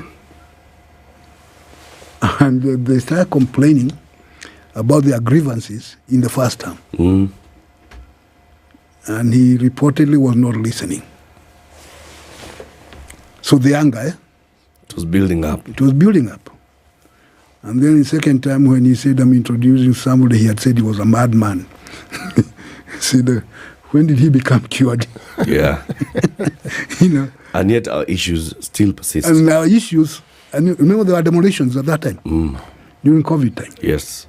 And other people say, what's going on? And saying he's supposed to be ours. So the anger, was he advised that something was wrong? I think he was. Did he pay attention? Not seemingly. So those are some small examples whereby failure. This is how a government loses its grip. Precisely. That's losing touch with the people, basically. The people. It's actually at the heart of it, really. When you look at it, even when you think of historically, the revolutions we've had, the monarchies and those in power had lost touch with the people completely. They actually didn't understand the depth and the length of the suffering that people were going through. They did not. They actually couldn't comprehend it. So they have this problem of being real. And assuming that their small world is the world. That's the world. That's the world. It said that, the French Revolution, which is usually something people discuss, Marie Antoinette had an opera theater in the palace. Imagine. And the husband was busy pretending to be a scientist. The things are going wrong, and they are just there, confused, totally confused. I think Kenya, we have reached that level, whereby the policy makers are completely out of touch with reality. And when they're out of touch with reality, the disillusionment continues to increase. Yes. And the explosion point, we don't know what it's going to be. Prof, if we look at what happened across the country on Friday. Yes. Right? So this is a moment where the leadership of the country, through the National Assembly, decides they want to engage with the people. To tick the box. Yes. Because, let's be honest, they were just doing a box-ticking exercise so that you don't go to court and say there was no public participation. They'll even tell you, look, the number of forms that were filled by people. These are public participation. Yes. They were going there to tick the box. Yes. But did they expect the number of people that turned out on Friday, number one? And did they expect the people who turned out on that Friday to express themselves the way they did, number two? Do you think they did that? Well, the number, they may not have expected as many. And certainly they did not expect the reaction. Even the idea of giving people one day to tick the boxes was an insult to intelligence, and then call it public policy. It was an afterthought. And I think because Gachagua complained, he said, you should involve the people if you're going to involve me. Let it be a people. And then in the last minute, he said, okay, let's have a one day participation. The day after tomorrow, which was actually an insult to intelligence. That's why I'm wondering about the parliament. Because someone in parliament should have said, if you're going to do it, let's do it properly. Give people time to get ready, to go and discuss the matter. And not one day, maybe about 3-4 days. I hear some people talking about the cost. I say, that's not an issue anymore. Participate. Now, in the expectation was that there are not many people who turn up, but the few people who turn up will all be docile, and they will just say yes, yes, yes, yes, yes. And the opposite happened. The opposite happened. And that's why I think they may be looking for a way out, because the reaction of the public was not what was expected. So when they start talking about Kufa Makanga, Kufa Dereva, and mwingine anasema hata kufa abiria. That's serious, So it's shown that there is something serious going on. And it is in the interest of the president and his team and others to diffuse this thing. But do you think they get it? I keep asking this question. With the Gen Z protests and the hurry to label it on somebody and, pin it on someone, say Gachagua and his people were involved, they did ABCD, say, foreign forces were involved. It's not that the people of Kenya were unhappy with the finance bill. It is somebody who had organized a small group of people to cause mayhem and try to overthrow the government. That was the reaction then. Yes. The reaction then to Friday is just, ignore it, move on. People are just bringing up their own issues. They don't understand the legislative process and blah, blah, blah. Are they getting what's happening? The sad part is that they may not be getting. That's the sad part.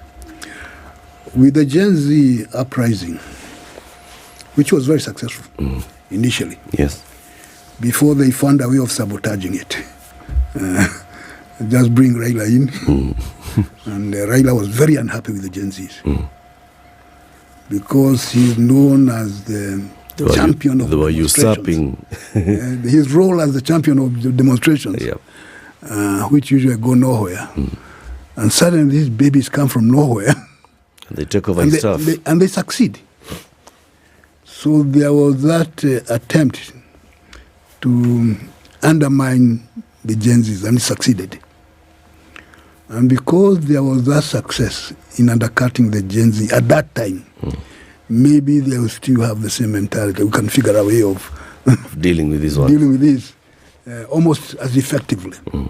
The mistake would be that the situation may not be the same. I think some of these people are serious when they say if one goes, they all go. Whichever way, they go together, since it's a package. And the accusations that have been made on the deputy president, so it's argued, can equally be made on the president. Same accusation can be made as an individual. And if that's the case, then, and since some MPs have told us that it is the president who told them, then it's Ruto's problem. And does the whole country then buy into it? Because the president has a feud with his deputy. Where the feud came from, we don't know. And it needs to be examined, deciphered, in order to know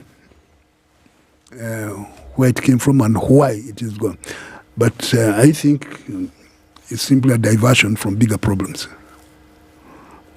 And since Gachagua, when you fight, when you are a little young and energetic, and somebody is down, you go and ahead beat him. So once somebody is down, eh? You don't continue beating up somebody. And this man was beating up on Uhuru when Uhuru is down. And people say, wait a minute, what's going on? That's immaturity. And when people raise the question why he was doing that, and even our guest, the president who had come for the inauguration, so they said we didn't come here for this kind of nonsense. Yeah. Which was an insult to him, and we didn't come here for this. We didn't come for your drama. No. So the picture immediately was there is something wrong with this man as a person. Later on, his good friend and key supporter, Governor Kahiga of Nyeri, told us that it is not his fault. He was told to do those things. Is that what Kahiga said? It was Ruto who told him to do those things that he was doing. doing. Those things. Even talking about shareholders and all those things. So the question that came up, if that is true, and he's an adult, doesn't he have a mind of his own to know how to deal with the issue? What's right, what's wrong, how to navigate. And what's wrong? Then how can you be a leader of a people when you're not capable of telling what's right and what's wrong? He struggled to be the leader of the mountain from day one. He started demanding that he should be recognized. And that inability to show maturity is the one that kept him behind. People were saying, wait a minute, you can't tell me. That's when he started talking about, I was speaking the truth. And people say, what truth were you talking about? In front of guests and beating up on somebody who is down.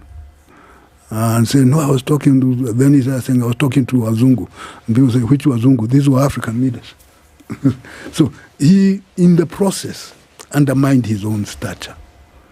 He could have been, he had a chance to be a leader. Actually, a very good chance. And the argument he made that he should be accepted because he's number 2 in the country. Fell short of expectation. You know, from what I hear the professor saying, there's a French saying that describes it, that he was rotten before he was ripe.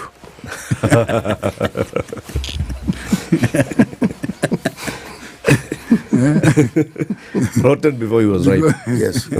People normally get ripe and then get rotten. But because if I take what you're saying, then arguably I would also say that in the campaign process, because I've heard people say very many negative things about the president and his incapacity to do very many things. But that man can campaign. Yes. He is an excellent campaigner. To take a narrative, dynasty, hustler, and let it capture the minds of people, and then throw in another narrative of a wheelbarrow. And people bought into it. But the problem is they bought into the narrative believing that it will produce results. Now here we are. They didn't understand what he was doing. They thought what he was doing and what he was actually doing were the same thing. Man has 30 years experience mobilizing at national level. Not at local cattle level. Not village. National level. From 1992, William Ruto has been running a national campaign. 30 years. And he's good. And he's very good at it. No, he's a very good petty politics operator. That's what he is. But he has no vision. It's for the winning now. Actually, when somebody has driven us that and can come up with a narrative that is winning, he does have a vision. Whether that vision is intended to actually better the lives of the citizens. Whether it's for another matter. For other people's good or his own good. Totally agreed. Okay. Prof, it's good having you here. We'll welcome you again. You've enjoyed your session, haven't you? Very well. Very good. Asante sana. Professor Macharia Munene is a political historian. He's been our guest this hour. Keep it here for more. In the next hour, we talk to a principal secretary for industry and ask, is Kenya still on course to industrialization? What are we doing? How far are we? It's 9 a.m. news time. Spice Spice up your life. It's now 9 o'clock with Safaricom. Go monthly with an all-in-one bundle and enjoy convenience and value with Safaricom. For just 2,000 bob a month, enjoy 17 GB data, 1,000 minutes, 2,000 SMSs, and free WhatsApp. Go monthly. Dial star 544 hash and select Go monthly. Safaricom is for you.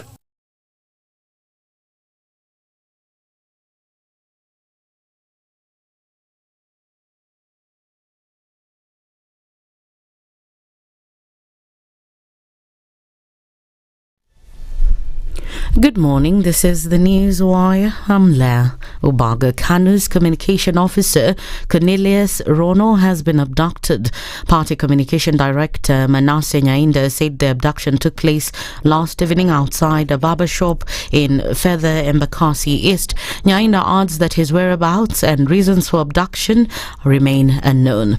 Political historian Professor Macharia Munene says most leaders who agree to sign policies with foreign companies or countries do not understand them. Speaking on Spice, Munene says most leaders assigned to make policies with foreign countries are incompetent and greedy, and a good example is the Adani deal.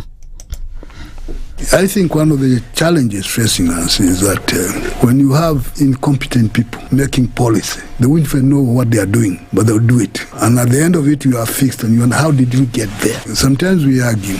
It is imperative when you send a negotiating team on that side that our side should know more about those people than they know about us. Instead, now we have the other way around. Sometimes we even do not know ourselves. So you end up there, people who are confused and say they are negotiating for Kenya. And so they end up signing things, but they themselves are comfortable in their pocket. And after that, they don't care. And that's where the mistake is. So even the Adani thing, of course, Adani is the business of whatever doing, whatever it is. But who is it that fixed Kenya, to try to fix Kenya in that? It boils down to incompetence. And so because they are that incompetent, they then surrender our sovereignty because they don't care. Macharia, however, says to make policies decisions better, moving forward, elected or appointed leaders should be educated on the formation and implementation. If it could be done, require that anyone who gets into a high position, whether elected or appointed, goes to maybe the National Defense College for 3 months to be drilled on national interest and what it means. I have sat in a place once. I had a very high-ranking officer confess he actually did not understand Kenya's national interest. And we were sitting there saying, wait a minute, and what is he doing in that position? He was in a serious policy-making position. And that's where the problem is. We have somehow thrown merit and competence out of the window. And when you glorify incompetence, which then glorifies corruption. The Teachers Service Commission is gearing up for negotiations with the Kenya National Union of Teachers and Kenya Union of Post-Primary Education Teachers on the upcoming 2025-2029 collective bargaining agreement. TSC CEO Namsi Macharia says that the Commission will hold discussions with the unions in improving the welfare of teachers. Education CS Julius Ogambo, on his part, said the government is committed to creating a conducive environment for teachers to provide quality education and build a skilled human resource base.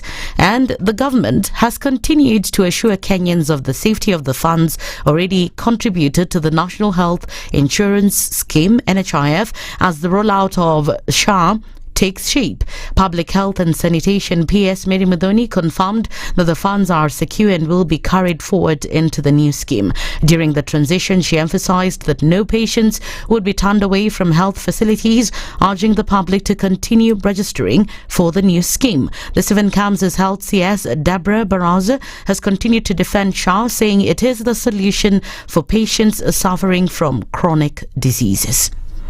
The preventive measures that have been laid under the universal health coverage that looks into screening and monitoring for any renal disease. So there's urine tests, blood sugar, blood pressure that is being conducted by community health promoters as well as in the primary care networks. So indeed, this is a game changer for our renal cases. Yes, as we had said earlier, reimbursement will be conducted for the patients. That's the News Wire. I'm Leah Obaga.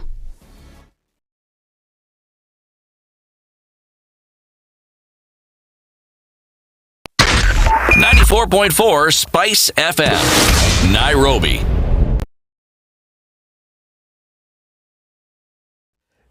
All right, what's happening on the roads? So it's 9 o'clock, so it should be getting much better, but is it? That's the big question. So let's see. It's not. Langata Road heading towards town, my friend. Once you get to Madaraka Estate and you're heading towards Aerodrome Road, you are going to get a lot of traffic from T-Mall Junction into the Madaraka roundabout, into Aerodrome Road, into Bonyala Road. It's busy, which means that also it's stretching all the way on Uhuru Highway into Nyayo Stadium roundabout, beyond Nyayo Stadium roundabout, into Railways Bridge, into Haile Selassie roundabout. Very, very busy. Landis Road also coming into town, very busy. Ring Road into town, also quite busy, with Racecourse Road at the roundabout in what should be Kariakor there. It's quite busy. Muranga Road into the Globeston roundabout is busy. If you're getting into Westlands from Ring Road Westlands, it's also busy. If you're onto Westlands coming towards town, Muga Estate at the expressway entry, busy. Let's just say, if you're on Lower Kabete Road, also busy. On Limuru Road, busy. Roads are getting really, really busy at this hour, which means this is the peak traffic hour. Give it some patience.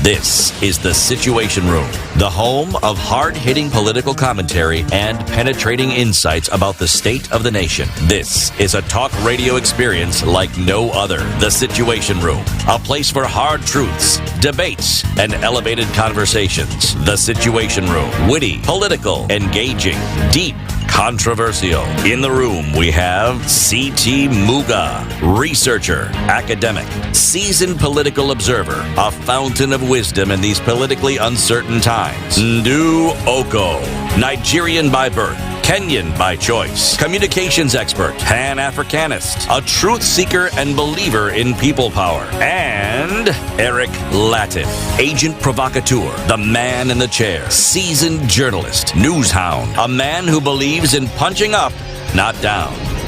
This is the Situation. 7 minutes after 9, on to the final hour of the Situation Room this morning. Thank you very much for keeping it locked. So, have you done the thing that we've asked you to do, which is download the Loop app, Loop by NCBA. Download the app, start using it, and see how it makes your life easier.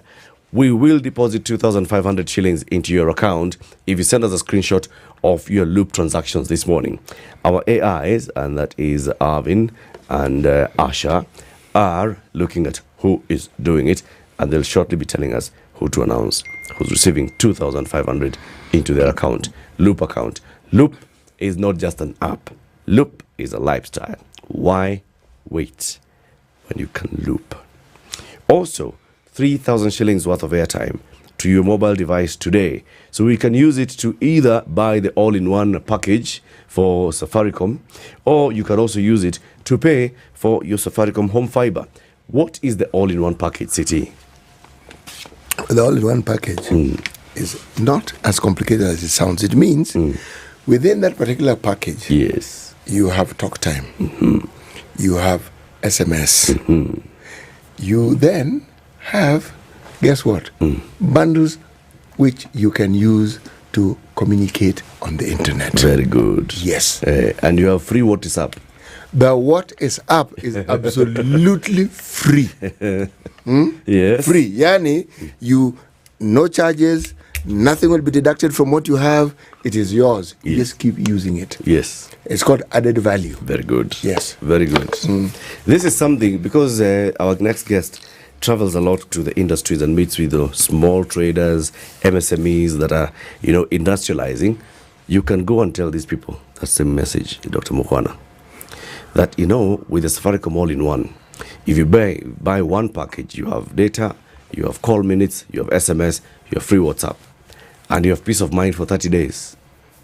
This is what people are looking for. That's incredible. That's what people are looking for. I always wondered why I needed to buy bundles separately, airtime separately, and I'm like, I never know when I switch from texting to talking to going to the internet, so you actually don't think about it. Yes. So what you need is a solution that can integrate all that. That's what Safaricom did. They actually noticed that sometimes when somebody's on a call and the airtime runs out, they will buy airtime for calling. And they have not bought data. When they run out of data because they were browsing, they will buy data for browsing. Yeah. Okay? Now, when the browsing data gets finished, it starts coming to use the airtime that you had bought. And then you start one, watu wanakula pesa yangu ba. And two, you can imagine that I'm talking, you are disconnecting me because I don't have airtime. Yes, and yet I I have so much data that I don't even. So actually, if you think about it, makes sense. So they came up with that solution. It's all in one. Wow, that's all good. right. And it's valid for 30 days. Every 30 days you just buy. I didn't know about it's that. Valid So, for 30 days. yeah. How you subscribe is *544#. 544#. Yeah. Okay. That's simple. Okay. That's simple. The other thing about industrialization is, you saw, of course, one of the things about the Kenya-Kwanza administration is the digital superhighway. And that will help you as the State Department for Industry to see that industries are popping up everywhere across the country, because they can communicate with markets across the globe from wherever. For sure. You can come up with a small business as an industry in Kakuma, and you will be able to make things there and send them to market overseas. Because the idea of the e-commerce, you see everybody, people are not selling their products through supermarkets much anymore. Yeah. You're actually selling online. Yes. A lot of the young people now, you start something in the back of your house. So a lot of brands that we are buying, these home deliveries, they're coming from the backyards. Yes. And for that to work, you really, and you see you need airtime, you need bundles, because when you're being delivered, when you order, it's able to tell your geographic location. Yes. Through Google Map and so on, so Yes. you're able then to deliver to the exact house. And I see that area growing. Most of the motorbikes we knew before were doing border. Now they're actually doing home deliveries of food, of diapers. That's true. Yeah. That's true. Yeah. Of medicine. Yeah. Yes. So people are at home. Even shopping in the supermarket. Now you can shop in Carrefour and have your delivered. Even Naivas, we've been talking about Naivas this morning. Yeah. Right? They have this 24-hour stores across the city. Yeah. And they have the Naivas app. Yeah. So you can be at home, you get onto your Naivas app, you make your order, it's delivered at any time of day, because there are 24-hour outlets. Now imagine that. So Safaricom Home Fiber has made all this possible. Oh, wow. Okay. Because you have home fiber. And this is fiber optic, fast speed internet connected to your home, connected to your small business, to your medium-sized business, and you're able to deal and trade with the globe, thanks to Safaricom Home Fiber. Those are the ones that are giving people 3,000 shillings worth of airtime today. And the message is, if you have subscribed to Safaricom Home Fiber recently for this month and you've paid, send us that message. Let us see that you have actually renewed your subscription. We could award you 3,000 shillings. Or if you have never subscribed and you just dial *400# and you go through the motions and you make a subscription today and you send us that screenshot, you could be the person that gets the 3,000 shillings. Our AIs, Asha and Avin, are going to pick someone. The person who's been talking is the Principal Secretary for Industry in the Long Ministry, the Ministry of MITI, Ministry of Industry, Trade and Investment. That's how it begins. Or is it investment, trade and industry? Investments, trade and industry. We start with investment. The I can be in the absence of the investment, there is no industry. So investment, trade, industry. Okay. Yeah. The PS for the last I is here. We are going to talk about industrialization. Many times we've been here, PS, and we'll be talking about our journey to industrializing the country. Correct. And industrializing the country is not necessarily coming up with these big mega factories. It starts from the small, medium factories going to the larger factories. We'll talk about that shortly. CT will give you the day's proverb, as you know. Yes. Your job is to listen and give us your interpretation. Our proverbs for this week come from the Kingdom of Morocco. Yes, this monarchy has been there since the 8th century.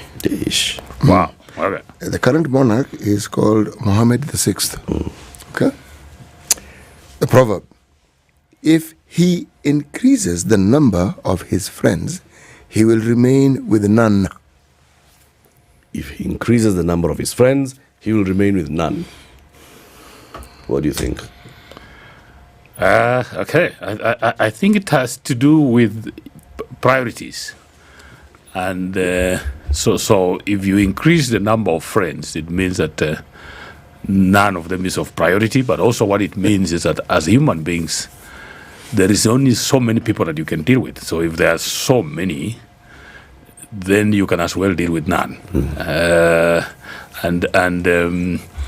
I think it's related to something that within the Luya dialect that says, if you have many cats, they will not catch a rat.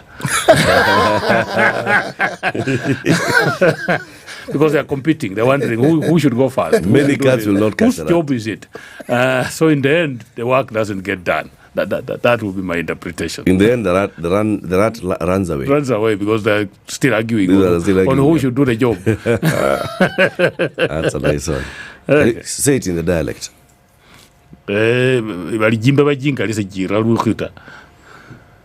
Umesikia hiyo? Wali. Jinga. Which of those is cat? Cat is which one? Is the first one. Wali.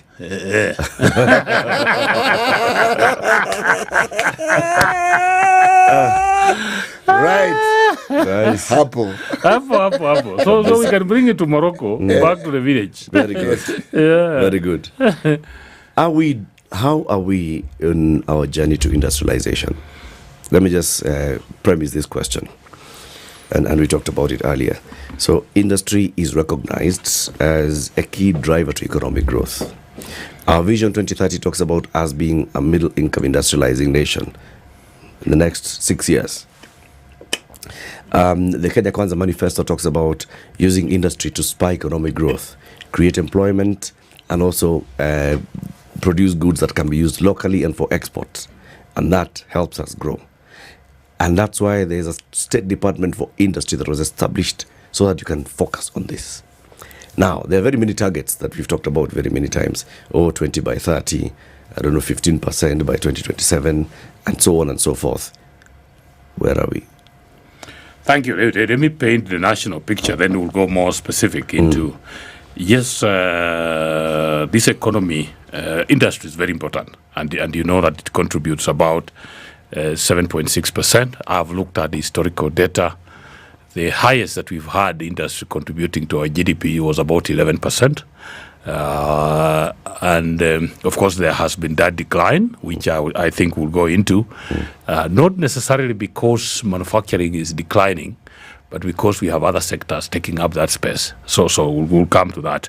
But when I look at generally our economy, and I know that I will put this in the context of the cost of living and how are we doing as a country. What I would say is when you analyze our economy, largely what you get is a population that is consuming what is not producing and producing what it's not consuming. And so what does that mean? You're importing nearly 80% of what you need into this country, and only producing about 20%. As I've said, industrialization is contributing about 7.6%. To put it more in context about this manufacturing, so you'll see that our total imports from China alone, let me just use that as an example, is 450 billion. Our total imports annually by year is 2.5 trillion.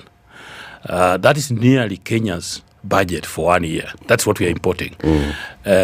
You can now imagine if you're importing 450 billion from China, how many jobs have you created in China? Many. And how many opportunities have you then done away with within Kenya? And so when you look at it that way, and then also there's something that is very interesting. The small 20% that we are manufacturing, of course, has its issues of taxation, energy, but it also has a different problem, and that's why we are also looking at it. When I'm importing from China, Latiff, I pay cash.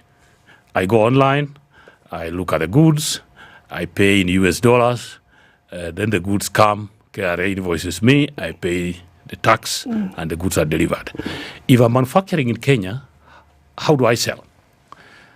I deliver my goods into a supermarket, and I'm told, we'll pay you when we sell. So what happens? I tried this when I was a younger man myself. I was doing some little milling, and my little industry died. Why? Because I took 50,000 worth of my flour into a supermarket, and then the supermarket said, "Oh, we'll pay you when we sell." So after 2 weeks, I went back to the supermarket, and they said, "Oh yeah, we've sold about 3,000, so give him 3,000." What? After another 1 week, "Oh yeah, we've sold 1,500, so give him that." So the 50,000, I have to go back 10 times. So in the end, it's more expensive for me to kudai pesa. And so when I looked at it, and you can imagine this is only one supermarket. So if you have put your products in 20 supermarkets, and you have to continue milling anyway, you can't wait. No, now in the end, all your money is stuck in the supermarket. So you can't get the raw materials, you can't pay the salaries. So we have also a structural problem with the way we handle our industries. And so sometimes I think when people think about, for example, bending bills, they only think about government. One of the things they don't realize is that there is a lot of goods that have been supplied to our own supermarkets that have not been paid for. When Nakumatt died, it died with goods worth 13 billion from Kenyans. These are industries. And so what I'm saying is we are importing 80%, we are manufacturing 20%, but even the 20% that we are manufacturing, when we push it into the market, we are not fair to Kenyan manufacturers. We are actually mistreating them to a point where really, for you to survive in that space, it becomes quite tough. But that is not to say that manufacturing is not good. If I look at the other side of things, if you put the 20 most rich people in Kenya, probably 15 will be industrialists. So our billionaires are industries. So if they have figured out how to do it, that is where the money is. But that is where also Kenyans are less inclined to invest. So people see there are too many barriers to entry into industry. Because we have this we have this wrong idea. We look at it from the Manu Chandaria side. So yes, we think I want to be a big manufacturer. From the onset. Yes, when we think about the industry, two things happen. Part of it is our education issue. That you notice that our education is not properly aligned to creating technical skills for people to think about how to run an industry. So we see an industry as a very complicated place to be. When we see a machine running, I think that our education system has not properly prepared us that these machines are automated, and most likely you don't need that even to know how it works, but it will work. That's one. But two, we also think that a manufacturing situation should be extremely large. If you look at China, if you look at Japan, what it has really built Japanese industry are the small-scale manufacturers. And so that's what we are encouraging now, that you can actually go into manufacturing, you can do small things. These big things that you see have taken 120 years to build. If you look at Manu Chandaria, if you look at most of the industries that we have, Vimalsha, if you have Mabati Rolling, you have all this Defki, it is the grandfather that started, then the father, now it's the grandchild that is running it. And also, if you look at an African culture and mindset, remember 100 years ago, we were not formal. We didn't have schools. We didn't have business. So I would say that the area of entrepreneurship for Africans is fairly new. So while the Indian culture, for example, has been doing trade and investment and industry for many, many centuries, this is a new area. So for most of us, we don't have a grandfather that would have started an industry, or a father. But that doesn't mean that you cannot do it. So what we are trying to say is that be that grandfather that would start industry for your family, so that when you're talking about other families that have been doing manufacturing for the last, thicker cloth mills, for example, that has been there for another 70 or 80 years, we cannot say we cannot do it because our fathers didn't do it. We understand where we were 100 years ago, but the people to industrialize this country is you and me. And let me put it a little bit more in perspective. And you've heard this story before. That if you look at Africa, and let me just widen this a bit, 55 countries, we account for 1.3 billion people. We have 1.3 billion people, which is 17% of the world. But the share of manufactured products coming out of Africa is only 2.8%. So 17% of the world manufacturing only 2.7%. Let's look at Europe. Europe, with 27 countries, is only 9% of the world, but they're manufacturing 24% of the products. So you can see that if you put the total manufacturing of Africa, the 55 countries, it is only 10% of what China is doing. If you put the total manufacturing in Africa, it's equal to what India is doing. So if you put South Africa, Morocco, Kenya, and everyone, we are only equal to India, one country. That means that, and you can see why. Because if you look at our history, if you look at the last 150 years is where we got into really formal learning, into formal trade. So you can see that other people have been doing this for a long time. And that is why, let me make the last sentence, that the first industrial revolution that took place in Britain in 1740, that is 300 years ago. And it spread from there to America, to now Asia, when it became very expensive to manufacture in Europe. And America, of course, then it was relocated to China. And from China, it has visited Singapore, Malaysia, Philippines, and so on. People are now talking, so they have had the first industrial revolution 300 years ago, the second, the third. Now the world is talking about the fourth industrial revolution. What escapes most of us is that Africa is yet to experience the first one.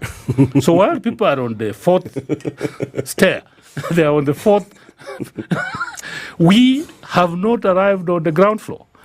So really, and that, so that now as we find solutions as Africa and as Kenya, we have to really contextualize it, that is where we are, that people are going to the fourth industrial revolution. Our industrialization has not reached what Britain experienced in 1740. And so, as we talk about industry, and you can understand, this is, if you put this within our historical perspective, then you can see why then we have issues in that space. But why is it that we haven't moved? Yes, we haven't moved because, as I've said, for many of us, first of all, entrepreneurship is a new thing. Industry is even a more newer thing, because you remember the last continent to be incorporated into a corporate world, a world of business and industry, is actually Africa. So our history, although we have a longer history in terms of civilization and other things, but when when it comes to formal education, for example, then you find that we had our traditional education that was okay. We had little mining and so on, but the commercialization of it, if you look at even Africa during the prehistoric days, so the pre-colonial days, you'll see that the people who are doing trade were the Arabs. They came here, they bought spices, they bought our ivory, and so we sold through them, but we never really ventured to see where do they take it, how does it go. But the Indians were here looking for some things. If you look at our industrialization here in Kenya, the first grinding mill, if you look at the jembe, this jembe thing that we use for farming, I hope that you know that before the Indian arrived here, the Africans were not able to dig 3 feet down here, because we didn't have a tool. We had a small thing that we were using to weed our millet. The jembe, which really has enabled us now to go 6 feet, is an Indian invention. So you know that if you look at even the plow that we use, the ox plow, all this, the tinga that we use to grind our maize. So our history of industry as Kenya, if you look at it, the milling, we were slow. The technology aspects of it. I'm talking like this because I know my father was a very ambitious guy, and as early as 1957, he had bought a motorbike. It was called BSA. It was an Indian model, and we were living in Bungoma, and there was only one Indian in Kisumu that would service it. So every 3 months, he would have to drive it to Kisumu for this Indian to service it. So you can see that our technology in that space, and then our education has not helped, because when we started our education system, we then tailored it to the white collar. You know what we did is when when we had the colonial people sitting with their ties in the office, we really admired that. So that when they left, the first priority of the African was how do we replace the Mzungu that has left. So we needed an education that would enable us put on a tie and do the work that the Mzungu was doing. And that is exactly what our education system was doing. So from 1963, we tried to do that. Then we filled up the offices. And we didn't even realize it, and we didn't change our education. So we continued doing more of this theory, white collar job training, even when there are no jobs. So it's now that we are trying to say, if the job market for people who sit in offices is not working, what is it? So that's how the Chuakali was born, to really try and absorb some of this energy, some of this innovativeness, some of this creativity, and you can see that space, how it's working. Are you saying that Juakali, as we understand, was actually homegrown? Yes, that's our homegrown solution to the fact that the path that we were following in terms of all of us getting white-collar jobs was blocked. But if you consider, again, the historical phenomenon where what we refer to as a modern economy, which encompasses the financial sector, the industrialization, commerce, as it was introduced to us, was not for our benefit. Correct. And it was an extractive system. Yes, and that's why even the crops, if you look at what Kenya exports, yes, that's why I started by saying we produce what we don't consume and we consume what we don't produce. So we are producing coffee, we're producing tea, but for who? We're producing flowers, for who? Let's imagine that today you are told that nobody is going to buy your flowers. What will you do with all the flowers you have in Kenya? And because our economy, I agree with you, that the colonial system that was set up was really to give you things that would benefit somebody else. Yes. Yes. And yet, the thing that you see, Juakali and the replication of it in the agricultural sector is primarily what it is that kept at some point not this economy running, but the understanding that that was the backbone of the economy, because people were able to feed themselves through what we refer to as that small-scale farming.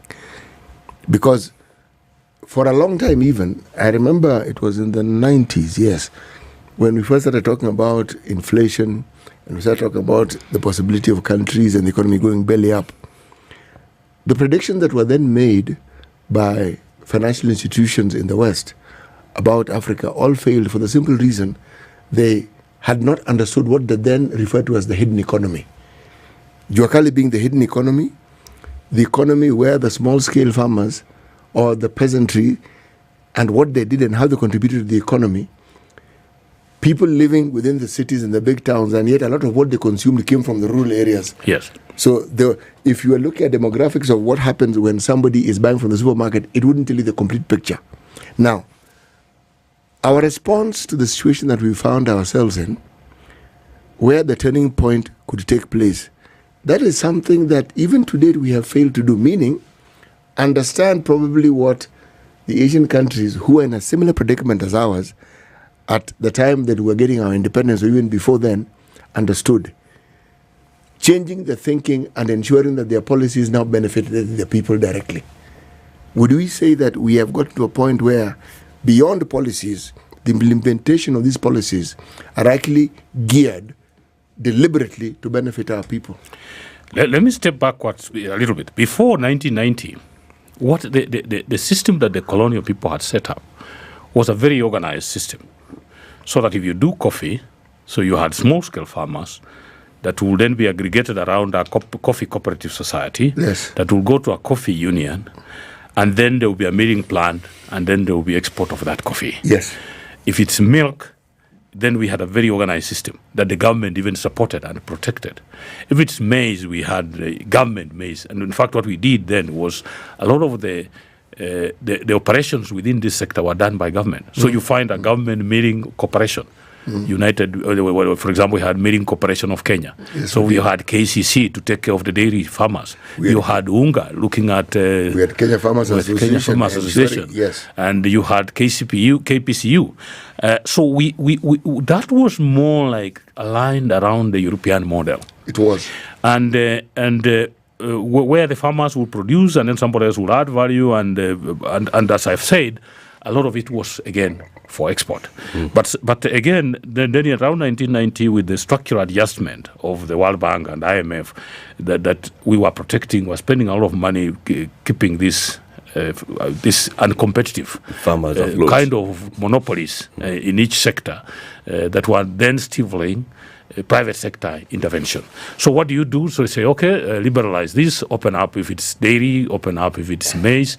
But one of the things that we did that has stifled this innovativeness of the small-scale person is that when we were saying open up KCC for competition, open up milling for competition, we opened it up, but we didn't realize something, that we did not have people with the resources, enough private sector with money, with know-how, with skills to take over, to compete with the government.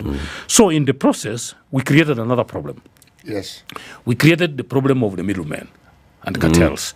So once we opened up maize, then the people who are there could not even do milling, but they became middlemen. So now they know there is a factory that Muga owns in the industrial area, but they will come in Kitale to buy maize, push the price down. So the real competition is not even among the millers. No. The competition is among the middlemen. And they are, so what we created is another phenomena, which now, if you look at the Asian economies they have dealt with, that they created a system where the manufacturers who are buying raw materials dealt directly with the small-scale farmers. We have a situation where the millers go through the cartels, or we call it the middlemen. The middlemen push the farmers down. So the situation we have created, and I always talk when I'm talking to the Kenya Association of Manufacturers, I say this. Let's look at this example, two examples. 2 years ago, I come from a sugarcane belt. A ton of sugarcane was 6,500. Why? Because we pushed the farmer. If the production cost, let me assume, is 4,000 shillings per ton, if you start buying sugarcane at 2,000, you push this farmer out of production. Yeah. So the farmers abandon the crop. So this is the wave we go through. So the middlemen, they push the price down below production. The farmers abandon the crop. There's scarcity of that crop. The price goes up to 6,500, and the millers are buying at 6,500. Then the farmers see a good price. They run back into that crop. When they run back, they overproduce. Then same situation with maize. And so one of the things, and CAM now has something called Agriculture for Industry. We are working with them. And what we have said is, in this situation, there's no winner. If you are a miller, today you are buying maize at 2,500, and the farmer abandons it, and you buy one bag of maize at 6,000, you're not a beneficiary. In fact, we have had situations last year, you remember, where we had to shut down all the sugar factories because there was no raw material. They were harvesting premature cane. So the question that we have agreed with the manufacturers is that I don't think it's good enough for us to sit in our factories and imagine that the raw material can grow itself, that we have to get interested, that we have to really go out. And in any case, let's never buy a raw material below its production cost because it doesn't benefit anyone. Dr. Is it really possible for an economy to develop, industrialize, grow, get to what the economists call the takeoff stage without the government actively putting in place protectionist measures? Interventions. Answer that question after this break. Yes. 22 minutes to 10. Time for us to take this break. Our guest is Dr. Juma Mukhwana. He's a Principal Secretary in the State Department for Industry. He is the man who's responsible for moving Kenya into an industrialized country. How far are we going? How are we doing that? That's what we're discussing this morning. I've got two announcements to make, which are good announcements. One, 2,500 shillings going into one Loop account, and it goes into the account that belongs to Brian Mainge. He says, for me, Loop is a one-stop lifestyle app. What's good about it is accepting payments from any customer from mobile or bank, posting promotional deals on Loop Discover, paying for homestead and business premises utility bills, paying traders who supply me with goods through Loop Till Number or Loop Invest for business growth. He has discovered the very many things that Loop Lifestyle does. It loops your lifestyle so you can do all these things from the comfort of your home. And that's why Brian Mainge, phone number ending with 225, gets 2,500 into his Loop account. Then 3,000 shillings. It goes to somebody. Hey, I renewed my Safaricom home fiber yesterday. Hey, okay, this is a good one. This is a good one. His name is Joshua Makara Makanga. Phone number ending with 300. Now he has sent us a screenshot sitting, proving that he renewed. Your subscription for the FTTH Silver service has been renewed for 4,100 shillings to change your Wi-Fi name or password, reset link, blah, blah, blah, blah. He paid yesterday to renew for the new month. Do you know what he's getting in terms of speeds for this 4,100? 30 Mbps. 30. So congratulations to you, Joshua Makara Makanga. You get 3,000 shillings worth of airtime coming to you. You can use it either to renew for next month, or you can use it to buy the Safaricom all-in-one package for 3,000 bob. So you just get your life sorted in all ways and one. 20 minutes to 10. We'll be back shortly. This is the Situation Room, the only way to start your day. Seal the deal every day with the all-in-one plan from Safaricom. Get data, minutes, and SMS all-in-one on-the-go monthly bundle plan from Safaricom. Tune into the Situation Room every Monday to Friday as we unpack the all-in-one monthly plan from Safaricom. Safaricom is for you. There is nothing boring like slow internet. At home or on the go, reliable and fast internet speeds is a game changer. Safaricom Home Fiber is what you need. Safaricom has increased internet speeds at no extra cost. Tune into the Situation Room to learn more about Safaricom Home Fiber and stand the chance to win airtime. Do you want to live out your life with the utmost convenience? A way of life that is empowered with the necessary tools and solutions to live out your life effortlessly?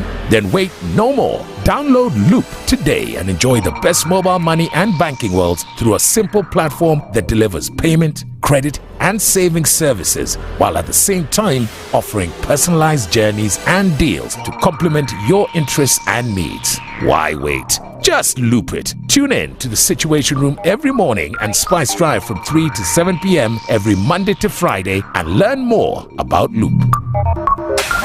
The weather with SpiceFM. It's warming up in Nairobi, currently 19. Going to rise to 25. Mombasa, mostly sunny at 28. Malindi, sunny at 29. Highs of 31 later today. Nyeri, sunny at 18. Highs of 26. Nakuru City, sunny at 19, highs of 26 as well. Kakamega, sunny at 22, highs of 28. And Eldoret City, 19, sunny, highs of 25. Johannesburg, sunny at 17, highs of 25. Lagos, cloudy at 25, highs of 31. Kampala, cloudy at 22, highs of 28. Mogadishu, partly sunny at 29, highs of 31. Addis Ababa, 16 and sunny, highs of 22. Dar es Salaam, partly sunny at 28, highs of 30. Kinshasa, 24 and sunny, highs of 32. It's a cloudy morning in Paris, highs of 19. Also cloudy in London at 13, highs of 17. It's a sunny afternoon in Beijing, highs of 24. And New York, clear skies tonight at 13. It'll rise to 20 later. Kenya, are you ready? Crank up the volume and buckle up in style. The Digger Motor Show 2024 is back. Talk of shiny, sleek new models, accessories, and financial services from top brands. Side-by-side timeless classics that will make your heart race. Vintage or cutting edge, there is something here to get your engine revving. Get ready to test drive your automotive fantasies at the Sarit Center, happening from Thursday, October 24th to Sunday, October 27th, 2024. To participate, call Caroline on 0723-803-601 or email cnyandieka@standardmedia.co.ke. Digger Motor Show, the ultimate celebration of everything automotive.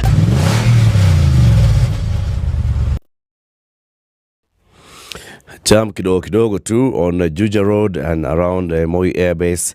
That's with Mathare, and then coming into Eastleigh, it moves. When you get into the Eastleigh 2nd Avenue, it starts picking up again, but then it'll clear. When you get to Muratina Street, it moves. Thika Superhighway is improving. It's now starting from Mathare, coming all the way just to the interchange with the Thika Superhighway and Muthaiga, and then after that it clears. Beyond that, all the other roads that were looking very busy are now looking okay. Mature, intelligent talk every morning. Spice up yourself.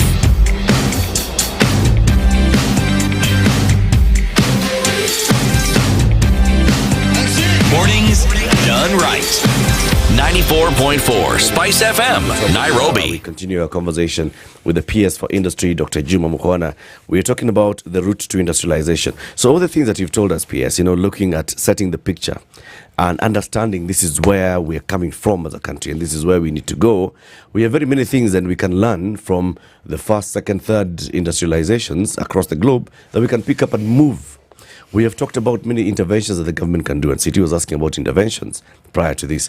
Can we really industrialize without government coming in and putting clear interventions? We've seen what the government has done. Establishment of more special economic zones around the country. Establishment of EPZs. Moving with the counties to establish the county aggregation industrial parks across the counties. But those are still things that are very good on paper. Can I add 2 years something? down the road, Can I you're add not something saying. you're just saying? Add. See the path that we are speaking of. There was a very clear path even at independence, and as we moved along, then I don't know what happened to KIE, Kenya Industrial Estates. I don't know what happened to it. That idea was excellent. ICDC. I don't know what happened, because we actually had the idea, we had the blueprint, we knew even what to do. This is Uchumi that people talk about. And we have success stories. We do have success and case stories. studies. Because these institutions covered every industry that we have and every commercial enterprise you could think of. And it's what, this idea of having nascent ideas that require maturation, funding to grow. These institutions did precisely that. They died. And they're still in existence. KIE is still there. They died, bro. And drawing a lot of money. And you know why they died is because of you. Yeah. Okay. Because that loan they gave me, which I didn't pay. The model that we had, and we've not been able to.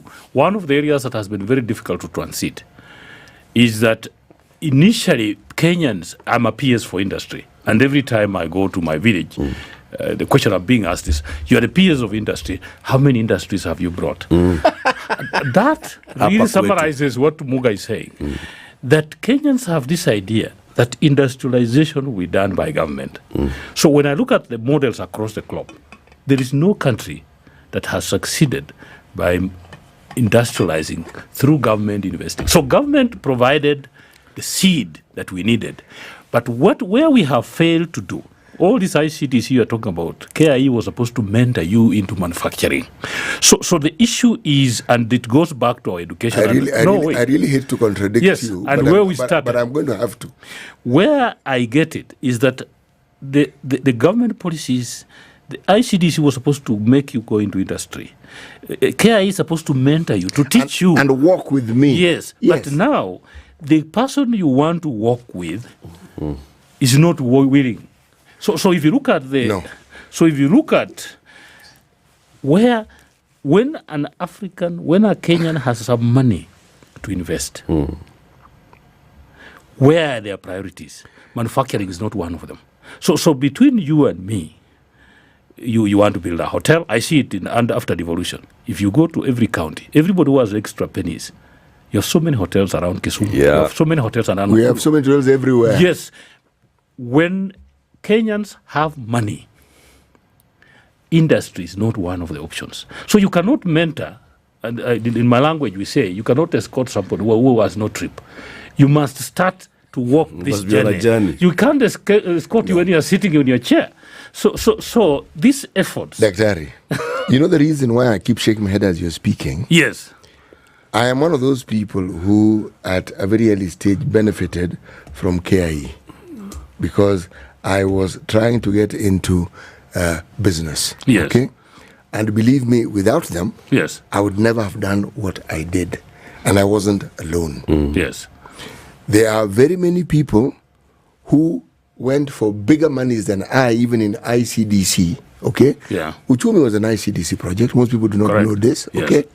Where do you think the Kanatkos came from? It came from there, yeah. Some of these Kenya Beach Hotel, all these things that we speak, where do people think they came? Most people don't even know that's where it came from. The point is, at some point, people who are in positions of authority hijacked these things because they are the ones who are in a position to get the big monies. Now, if those monies didn't do what it was intended for, because how do you explain, for instance, assets of a company like the ones which were actually generated by these industries suddenly being owned by individuals? How exactly do you explain this? That's number one. Number two, when you look at countries like Japan, you look at countries like Korea, Southern Korea, if you look at countries like China, all these companies, you see these huge companies, the government is a shareholder. It's not that the government does. The government participates actively. They are run as commercial enterprises, but in the absence of government backing, believe me, they wouldn't be where they are. So we had the right idea. We definitely had the right idea. I agree with you. Yes, because and yes, the government can be a shareholder, but you need to run it, like with a commercial model in mind. And yes, I am not there to I know what you're talking about in terms of the process being hijacked, but I would say so some of those efforts that what I'm trying to do now is to say, yes, even now, okay, it's not easy for you to borrow money from a commercial bank and go into manufacturing. That's why ICDC, that is why we had KIE mentoring, but we still have a bit of that. Today, if you go to KIE, of course, you can borrow up to 20 million. We have money there. But what I also see that the gap that we have today, so we have money, is manufacturing a priority. And the other thing that why manufacturing is very difficult and why some of the solutions that we are coming up is that manufacturing is a very expensive venture. If you're going to buy land, you build a factory, you import machinery, then many people see that as very cumbersome and difficult. And that is why what we are doing at the County Aggregation and Industrial Park is an equivalent. I know you are very familiar with affordable housing. Okay, what we are doing at KIPE is actually affordable industrial spaces. So what we are doing with the KIPE is that we are building KIPEs on government land. So we go to Kajiado, the county government gives us free government land. We build the factory on it. In fact, if you saw, we have already advertised for people who want to pick up that space, people who want to, and then the way we are equipping it is two models. So we are building the industry, and we have asked the private sector to put their machinery there. Either for their own use or to lease it out for other people. So you can put a milling plant in our KIPE in Kitale, even if you're not interested in manufacturing. But other people can bring. So if I have 1,000 bags of maize, I come and mill, I brand it Muga, I go. Another person will bring their 500. So that, in fact, we are simplifying the process of manufacturing for you. That now you can go into manufacturing without buying land, without building a factory, without owning machinery, without owning the packaging aspect of it. Somebody else can do it for you, so that your only role is you buy the raw material and then find the market for your product. And because of what I described here, if you look at our advert, and I can share with you what we have asked, is we're also even asking for an e-commerce solution around KIPEs. So we are saying the products that we are making out of KIPE, we want to work with a private sector person that can create an online selling platform, so that if I make my maize in Kitale, I can sell it online. I can sell my njugu online. So that we try and deal with the issues that I described about payments and the kind of issues that we do. So this is the model that we are trying to use. We have already advertised. So we have advertised for 4 things: for people who want to take up the space, put their factory and manufacture; people who want to put machinery into this system for their own use or for other people to use. We have also advertised, we are working with the Council of Governors, and we have agreed that the national government and the county government may not be the best to run the KIPEs. So we have also advertised for management services. So we are saying, okay, not to manage, we've put this into regions. The Lake region area, we can have one private person that will onboard so the economic blocks. So we have invited private people to come in and help us to onboard these manufacturers, manage them, get them to pay rent, and make a commission out of whatever rent they make. And the last solution that we are looking for is an e-commerce solution, so that all the products made under KIPEs can be sold, and we are working with post office, with Posta, through the EMS, to say that anything you buy online, you buy fish, it can be delivered to your house within 24 hours. So with hindsight, and with the knowledge of how difficult it has been for us to go into manufacturing, we have really simplified this model. And today, as we talk, if you come to my office, I have a big heap of papers that people are looking through, saying who wants to make macadamia in Embu, who wants to do avocado in Kirinyaga, who wants to do what in Kiambu, who wants to do fish in Homa Bay, and that's what we are now doing, because this was an expression of interest. Question, yes. PS. Ahead of all this, is there a harmonized strategy for KIPES that's been done with all the 47 counties and the State Department for Industry as national government that says this is our strategy document that someone can look at and say, this is what KIPES is all about? Is there something like that? We are still kind of working on it, because the consultation, we've had a lot of, how do you call it? If you work with counties, there's quite a bit of consultation that you need to do. So we have a draft. Is this an important document? Yes, very important. So why don't we are actually putting it together in line with what I'm describing here. It's an important document. It requires slightly more consultation, because at some point, again, some of the issues, when we actually had a fairly complete draft, then the MCS came in, the council, so we are admitting it, counter assemblies. They thought they had a role to play, which they thought we had ignored. So we are putting it together, and I think within the next 1.5 months we will be having something that we can share. Yes. Do you think then inviting these other investors is putting the cart before the horse? Because, like you're saying, this process of coming up with a harmonized strategy is taking so long because there's political horse trading. Yes, true, correct. And a lot of awareness that needs to be created with the various stakeholders. The county assembly needs to understand. Each county executive needs to understand. The various communities, the farmers, societies, all those need to understand. And even the private sector that want to plug into these processes. Yeah. Yes. Because now, by the time they start understanding, the horse will have bolted, because there'll already be people who jumped onto your advert and started investing in this area. So the people now start understanding, oh, I can actually set up a macadamia thing in Kirinyaga, but they go and find there are already 4 people who have set up macadamia. And the backlash will start from there. The people who've set up this macadamia thing in Kirinyaga are not even from macadamia. He KIPES CA too. How will you deal with that? Yes, of course, we don't expect it to be all smooth. And as you, this has been for me a really learning process. How you can do a project on a national scale that also involves the county governments, both the executive county government and also the political part of it, the MCAs, the county assemblies. The amount of energy that one has to spend on aligning thinking and aligning strategy.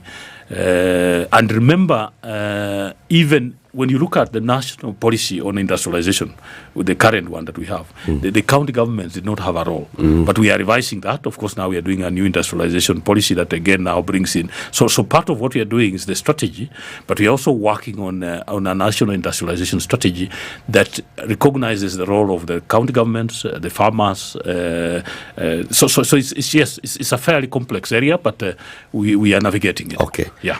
What assurances will you give people who respond to your advert that, one, they are going to be fairly considered and that they're going to be supported in whatever level of investment they put in a KIPES? Yes. We have nearly 400 industrial spaces. Remember, we are building 8 industrial spaces in each county.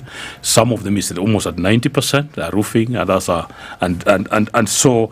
The competition is high, but you see, when you apply, you have to apply. I want to go to Embu and I want to do honey. I want to go to Embu and I want to do coffee. I want to go to Kirinyaga. So when we look at the diversity of the applications, we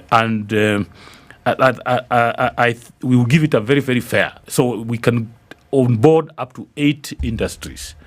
And remember, part of what we are also asking is that when we can onboard you not to manufacture for yourself, but for you to put up a common manufacturing facility. So really, when I look at the model, the way it's coming up, this is innovative.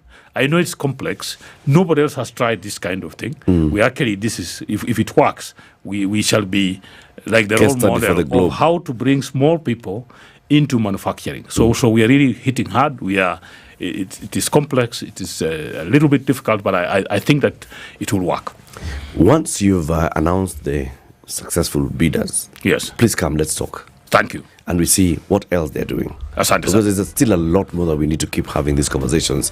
And thank you very much for honoring our invitation today. Thank you. Dr.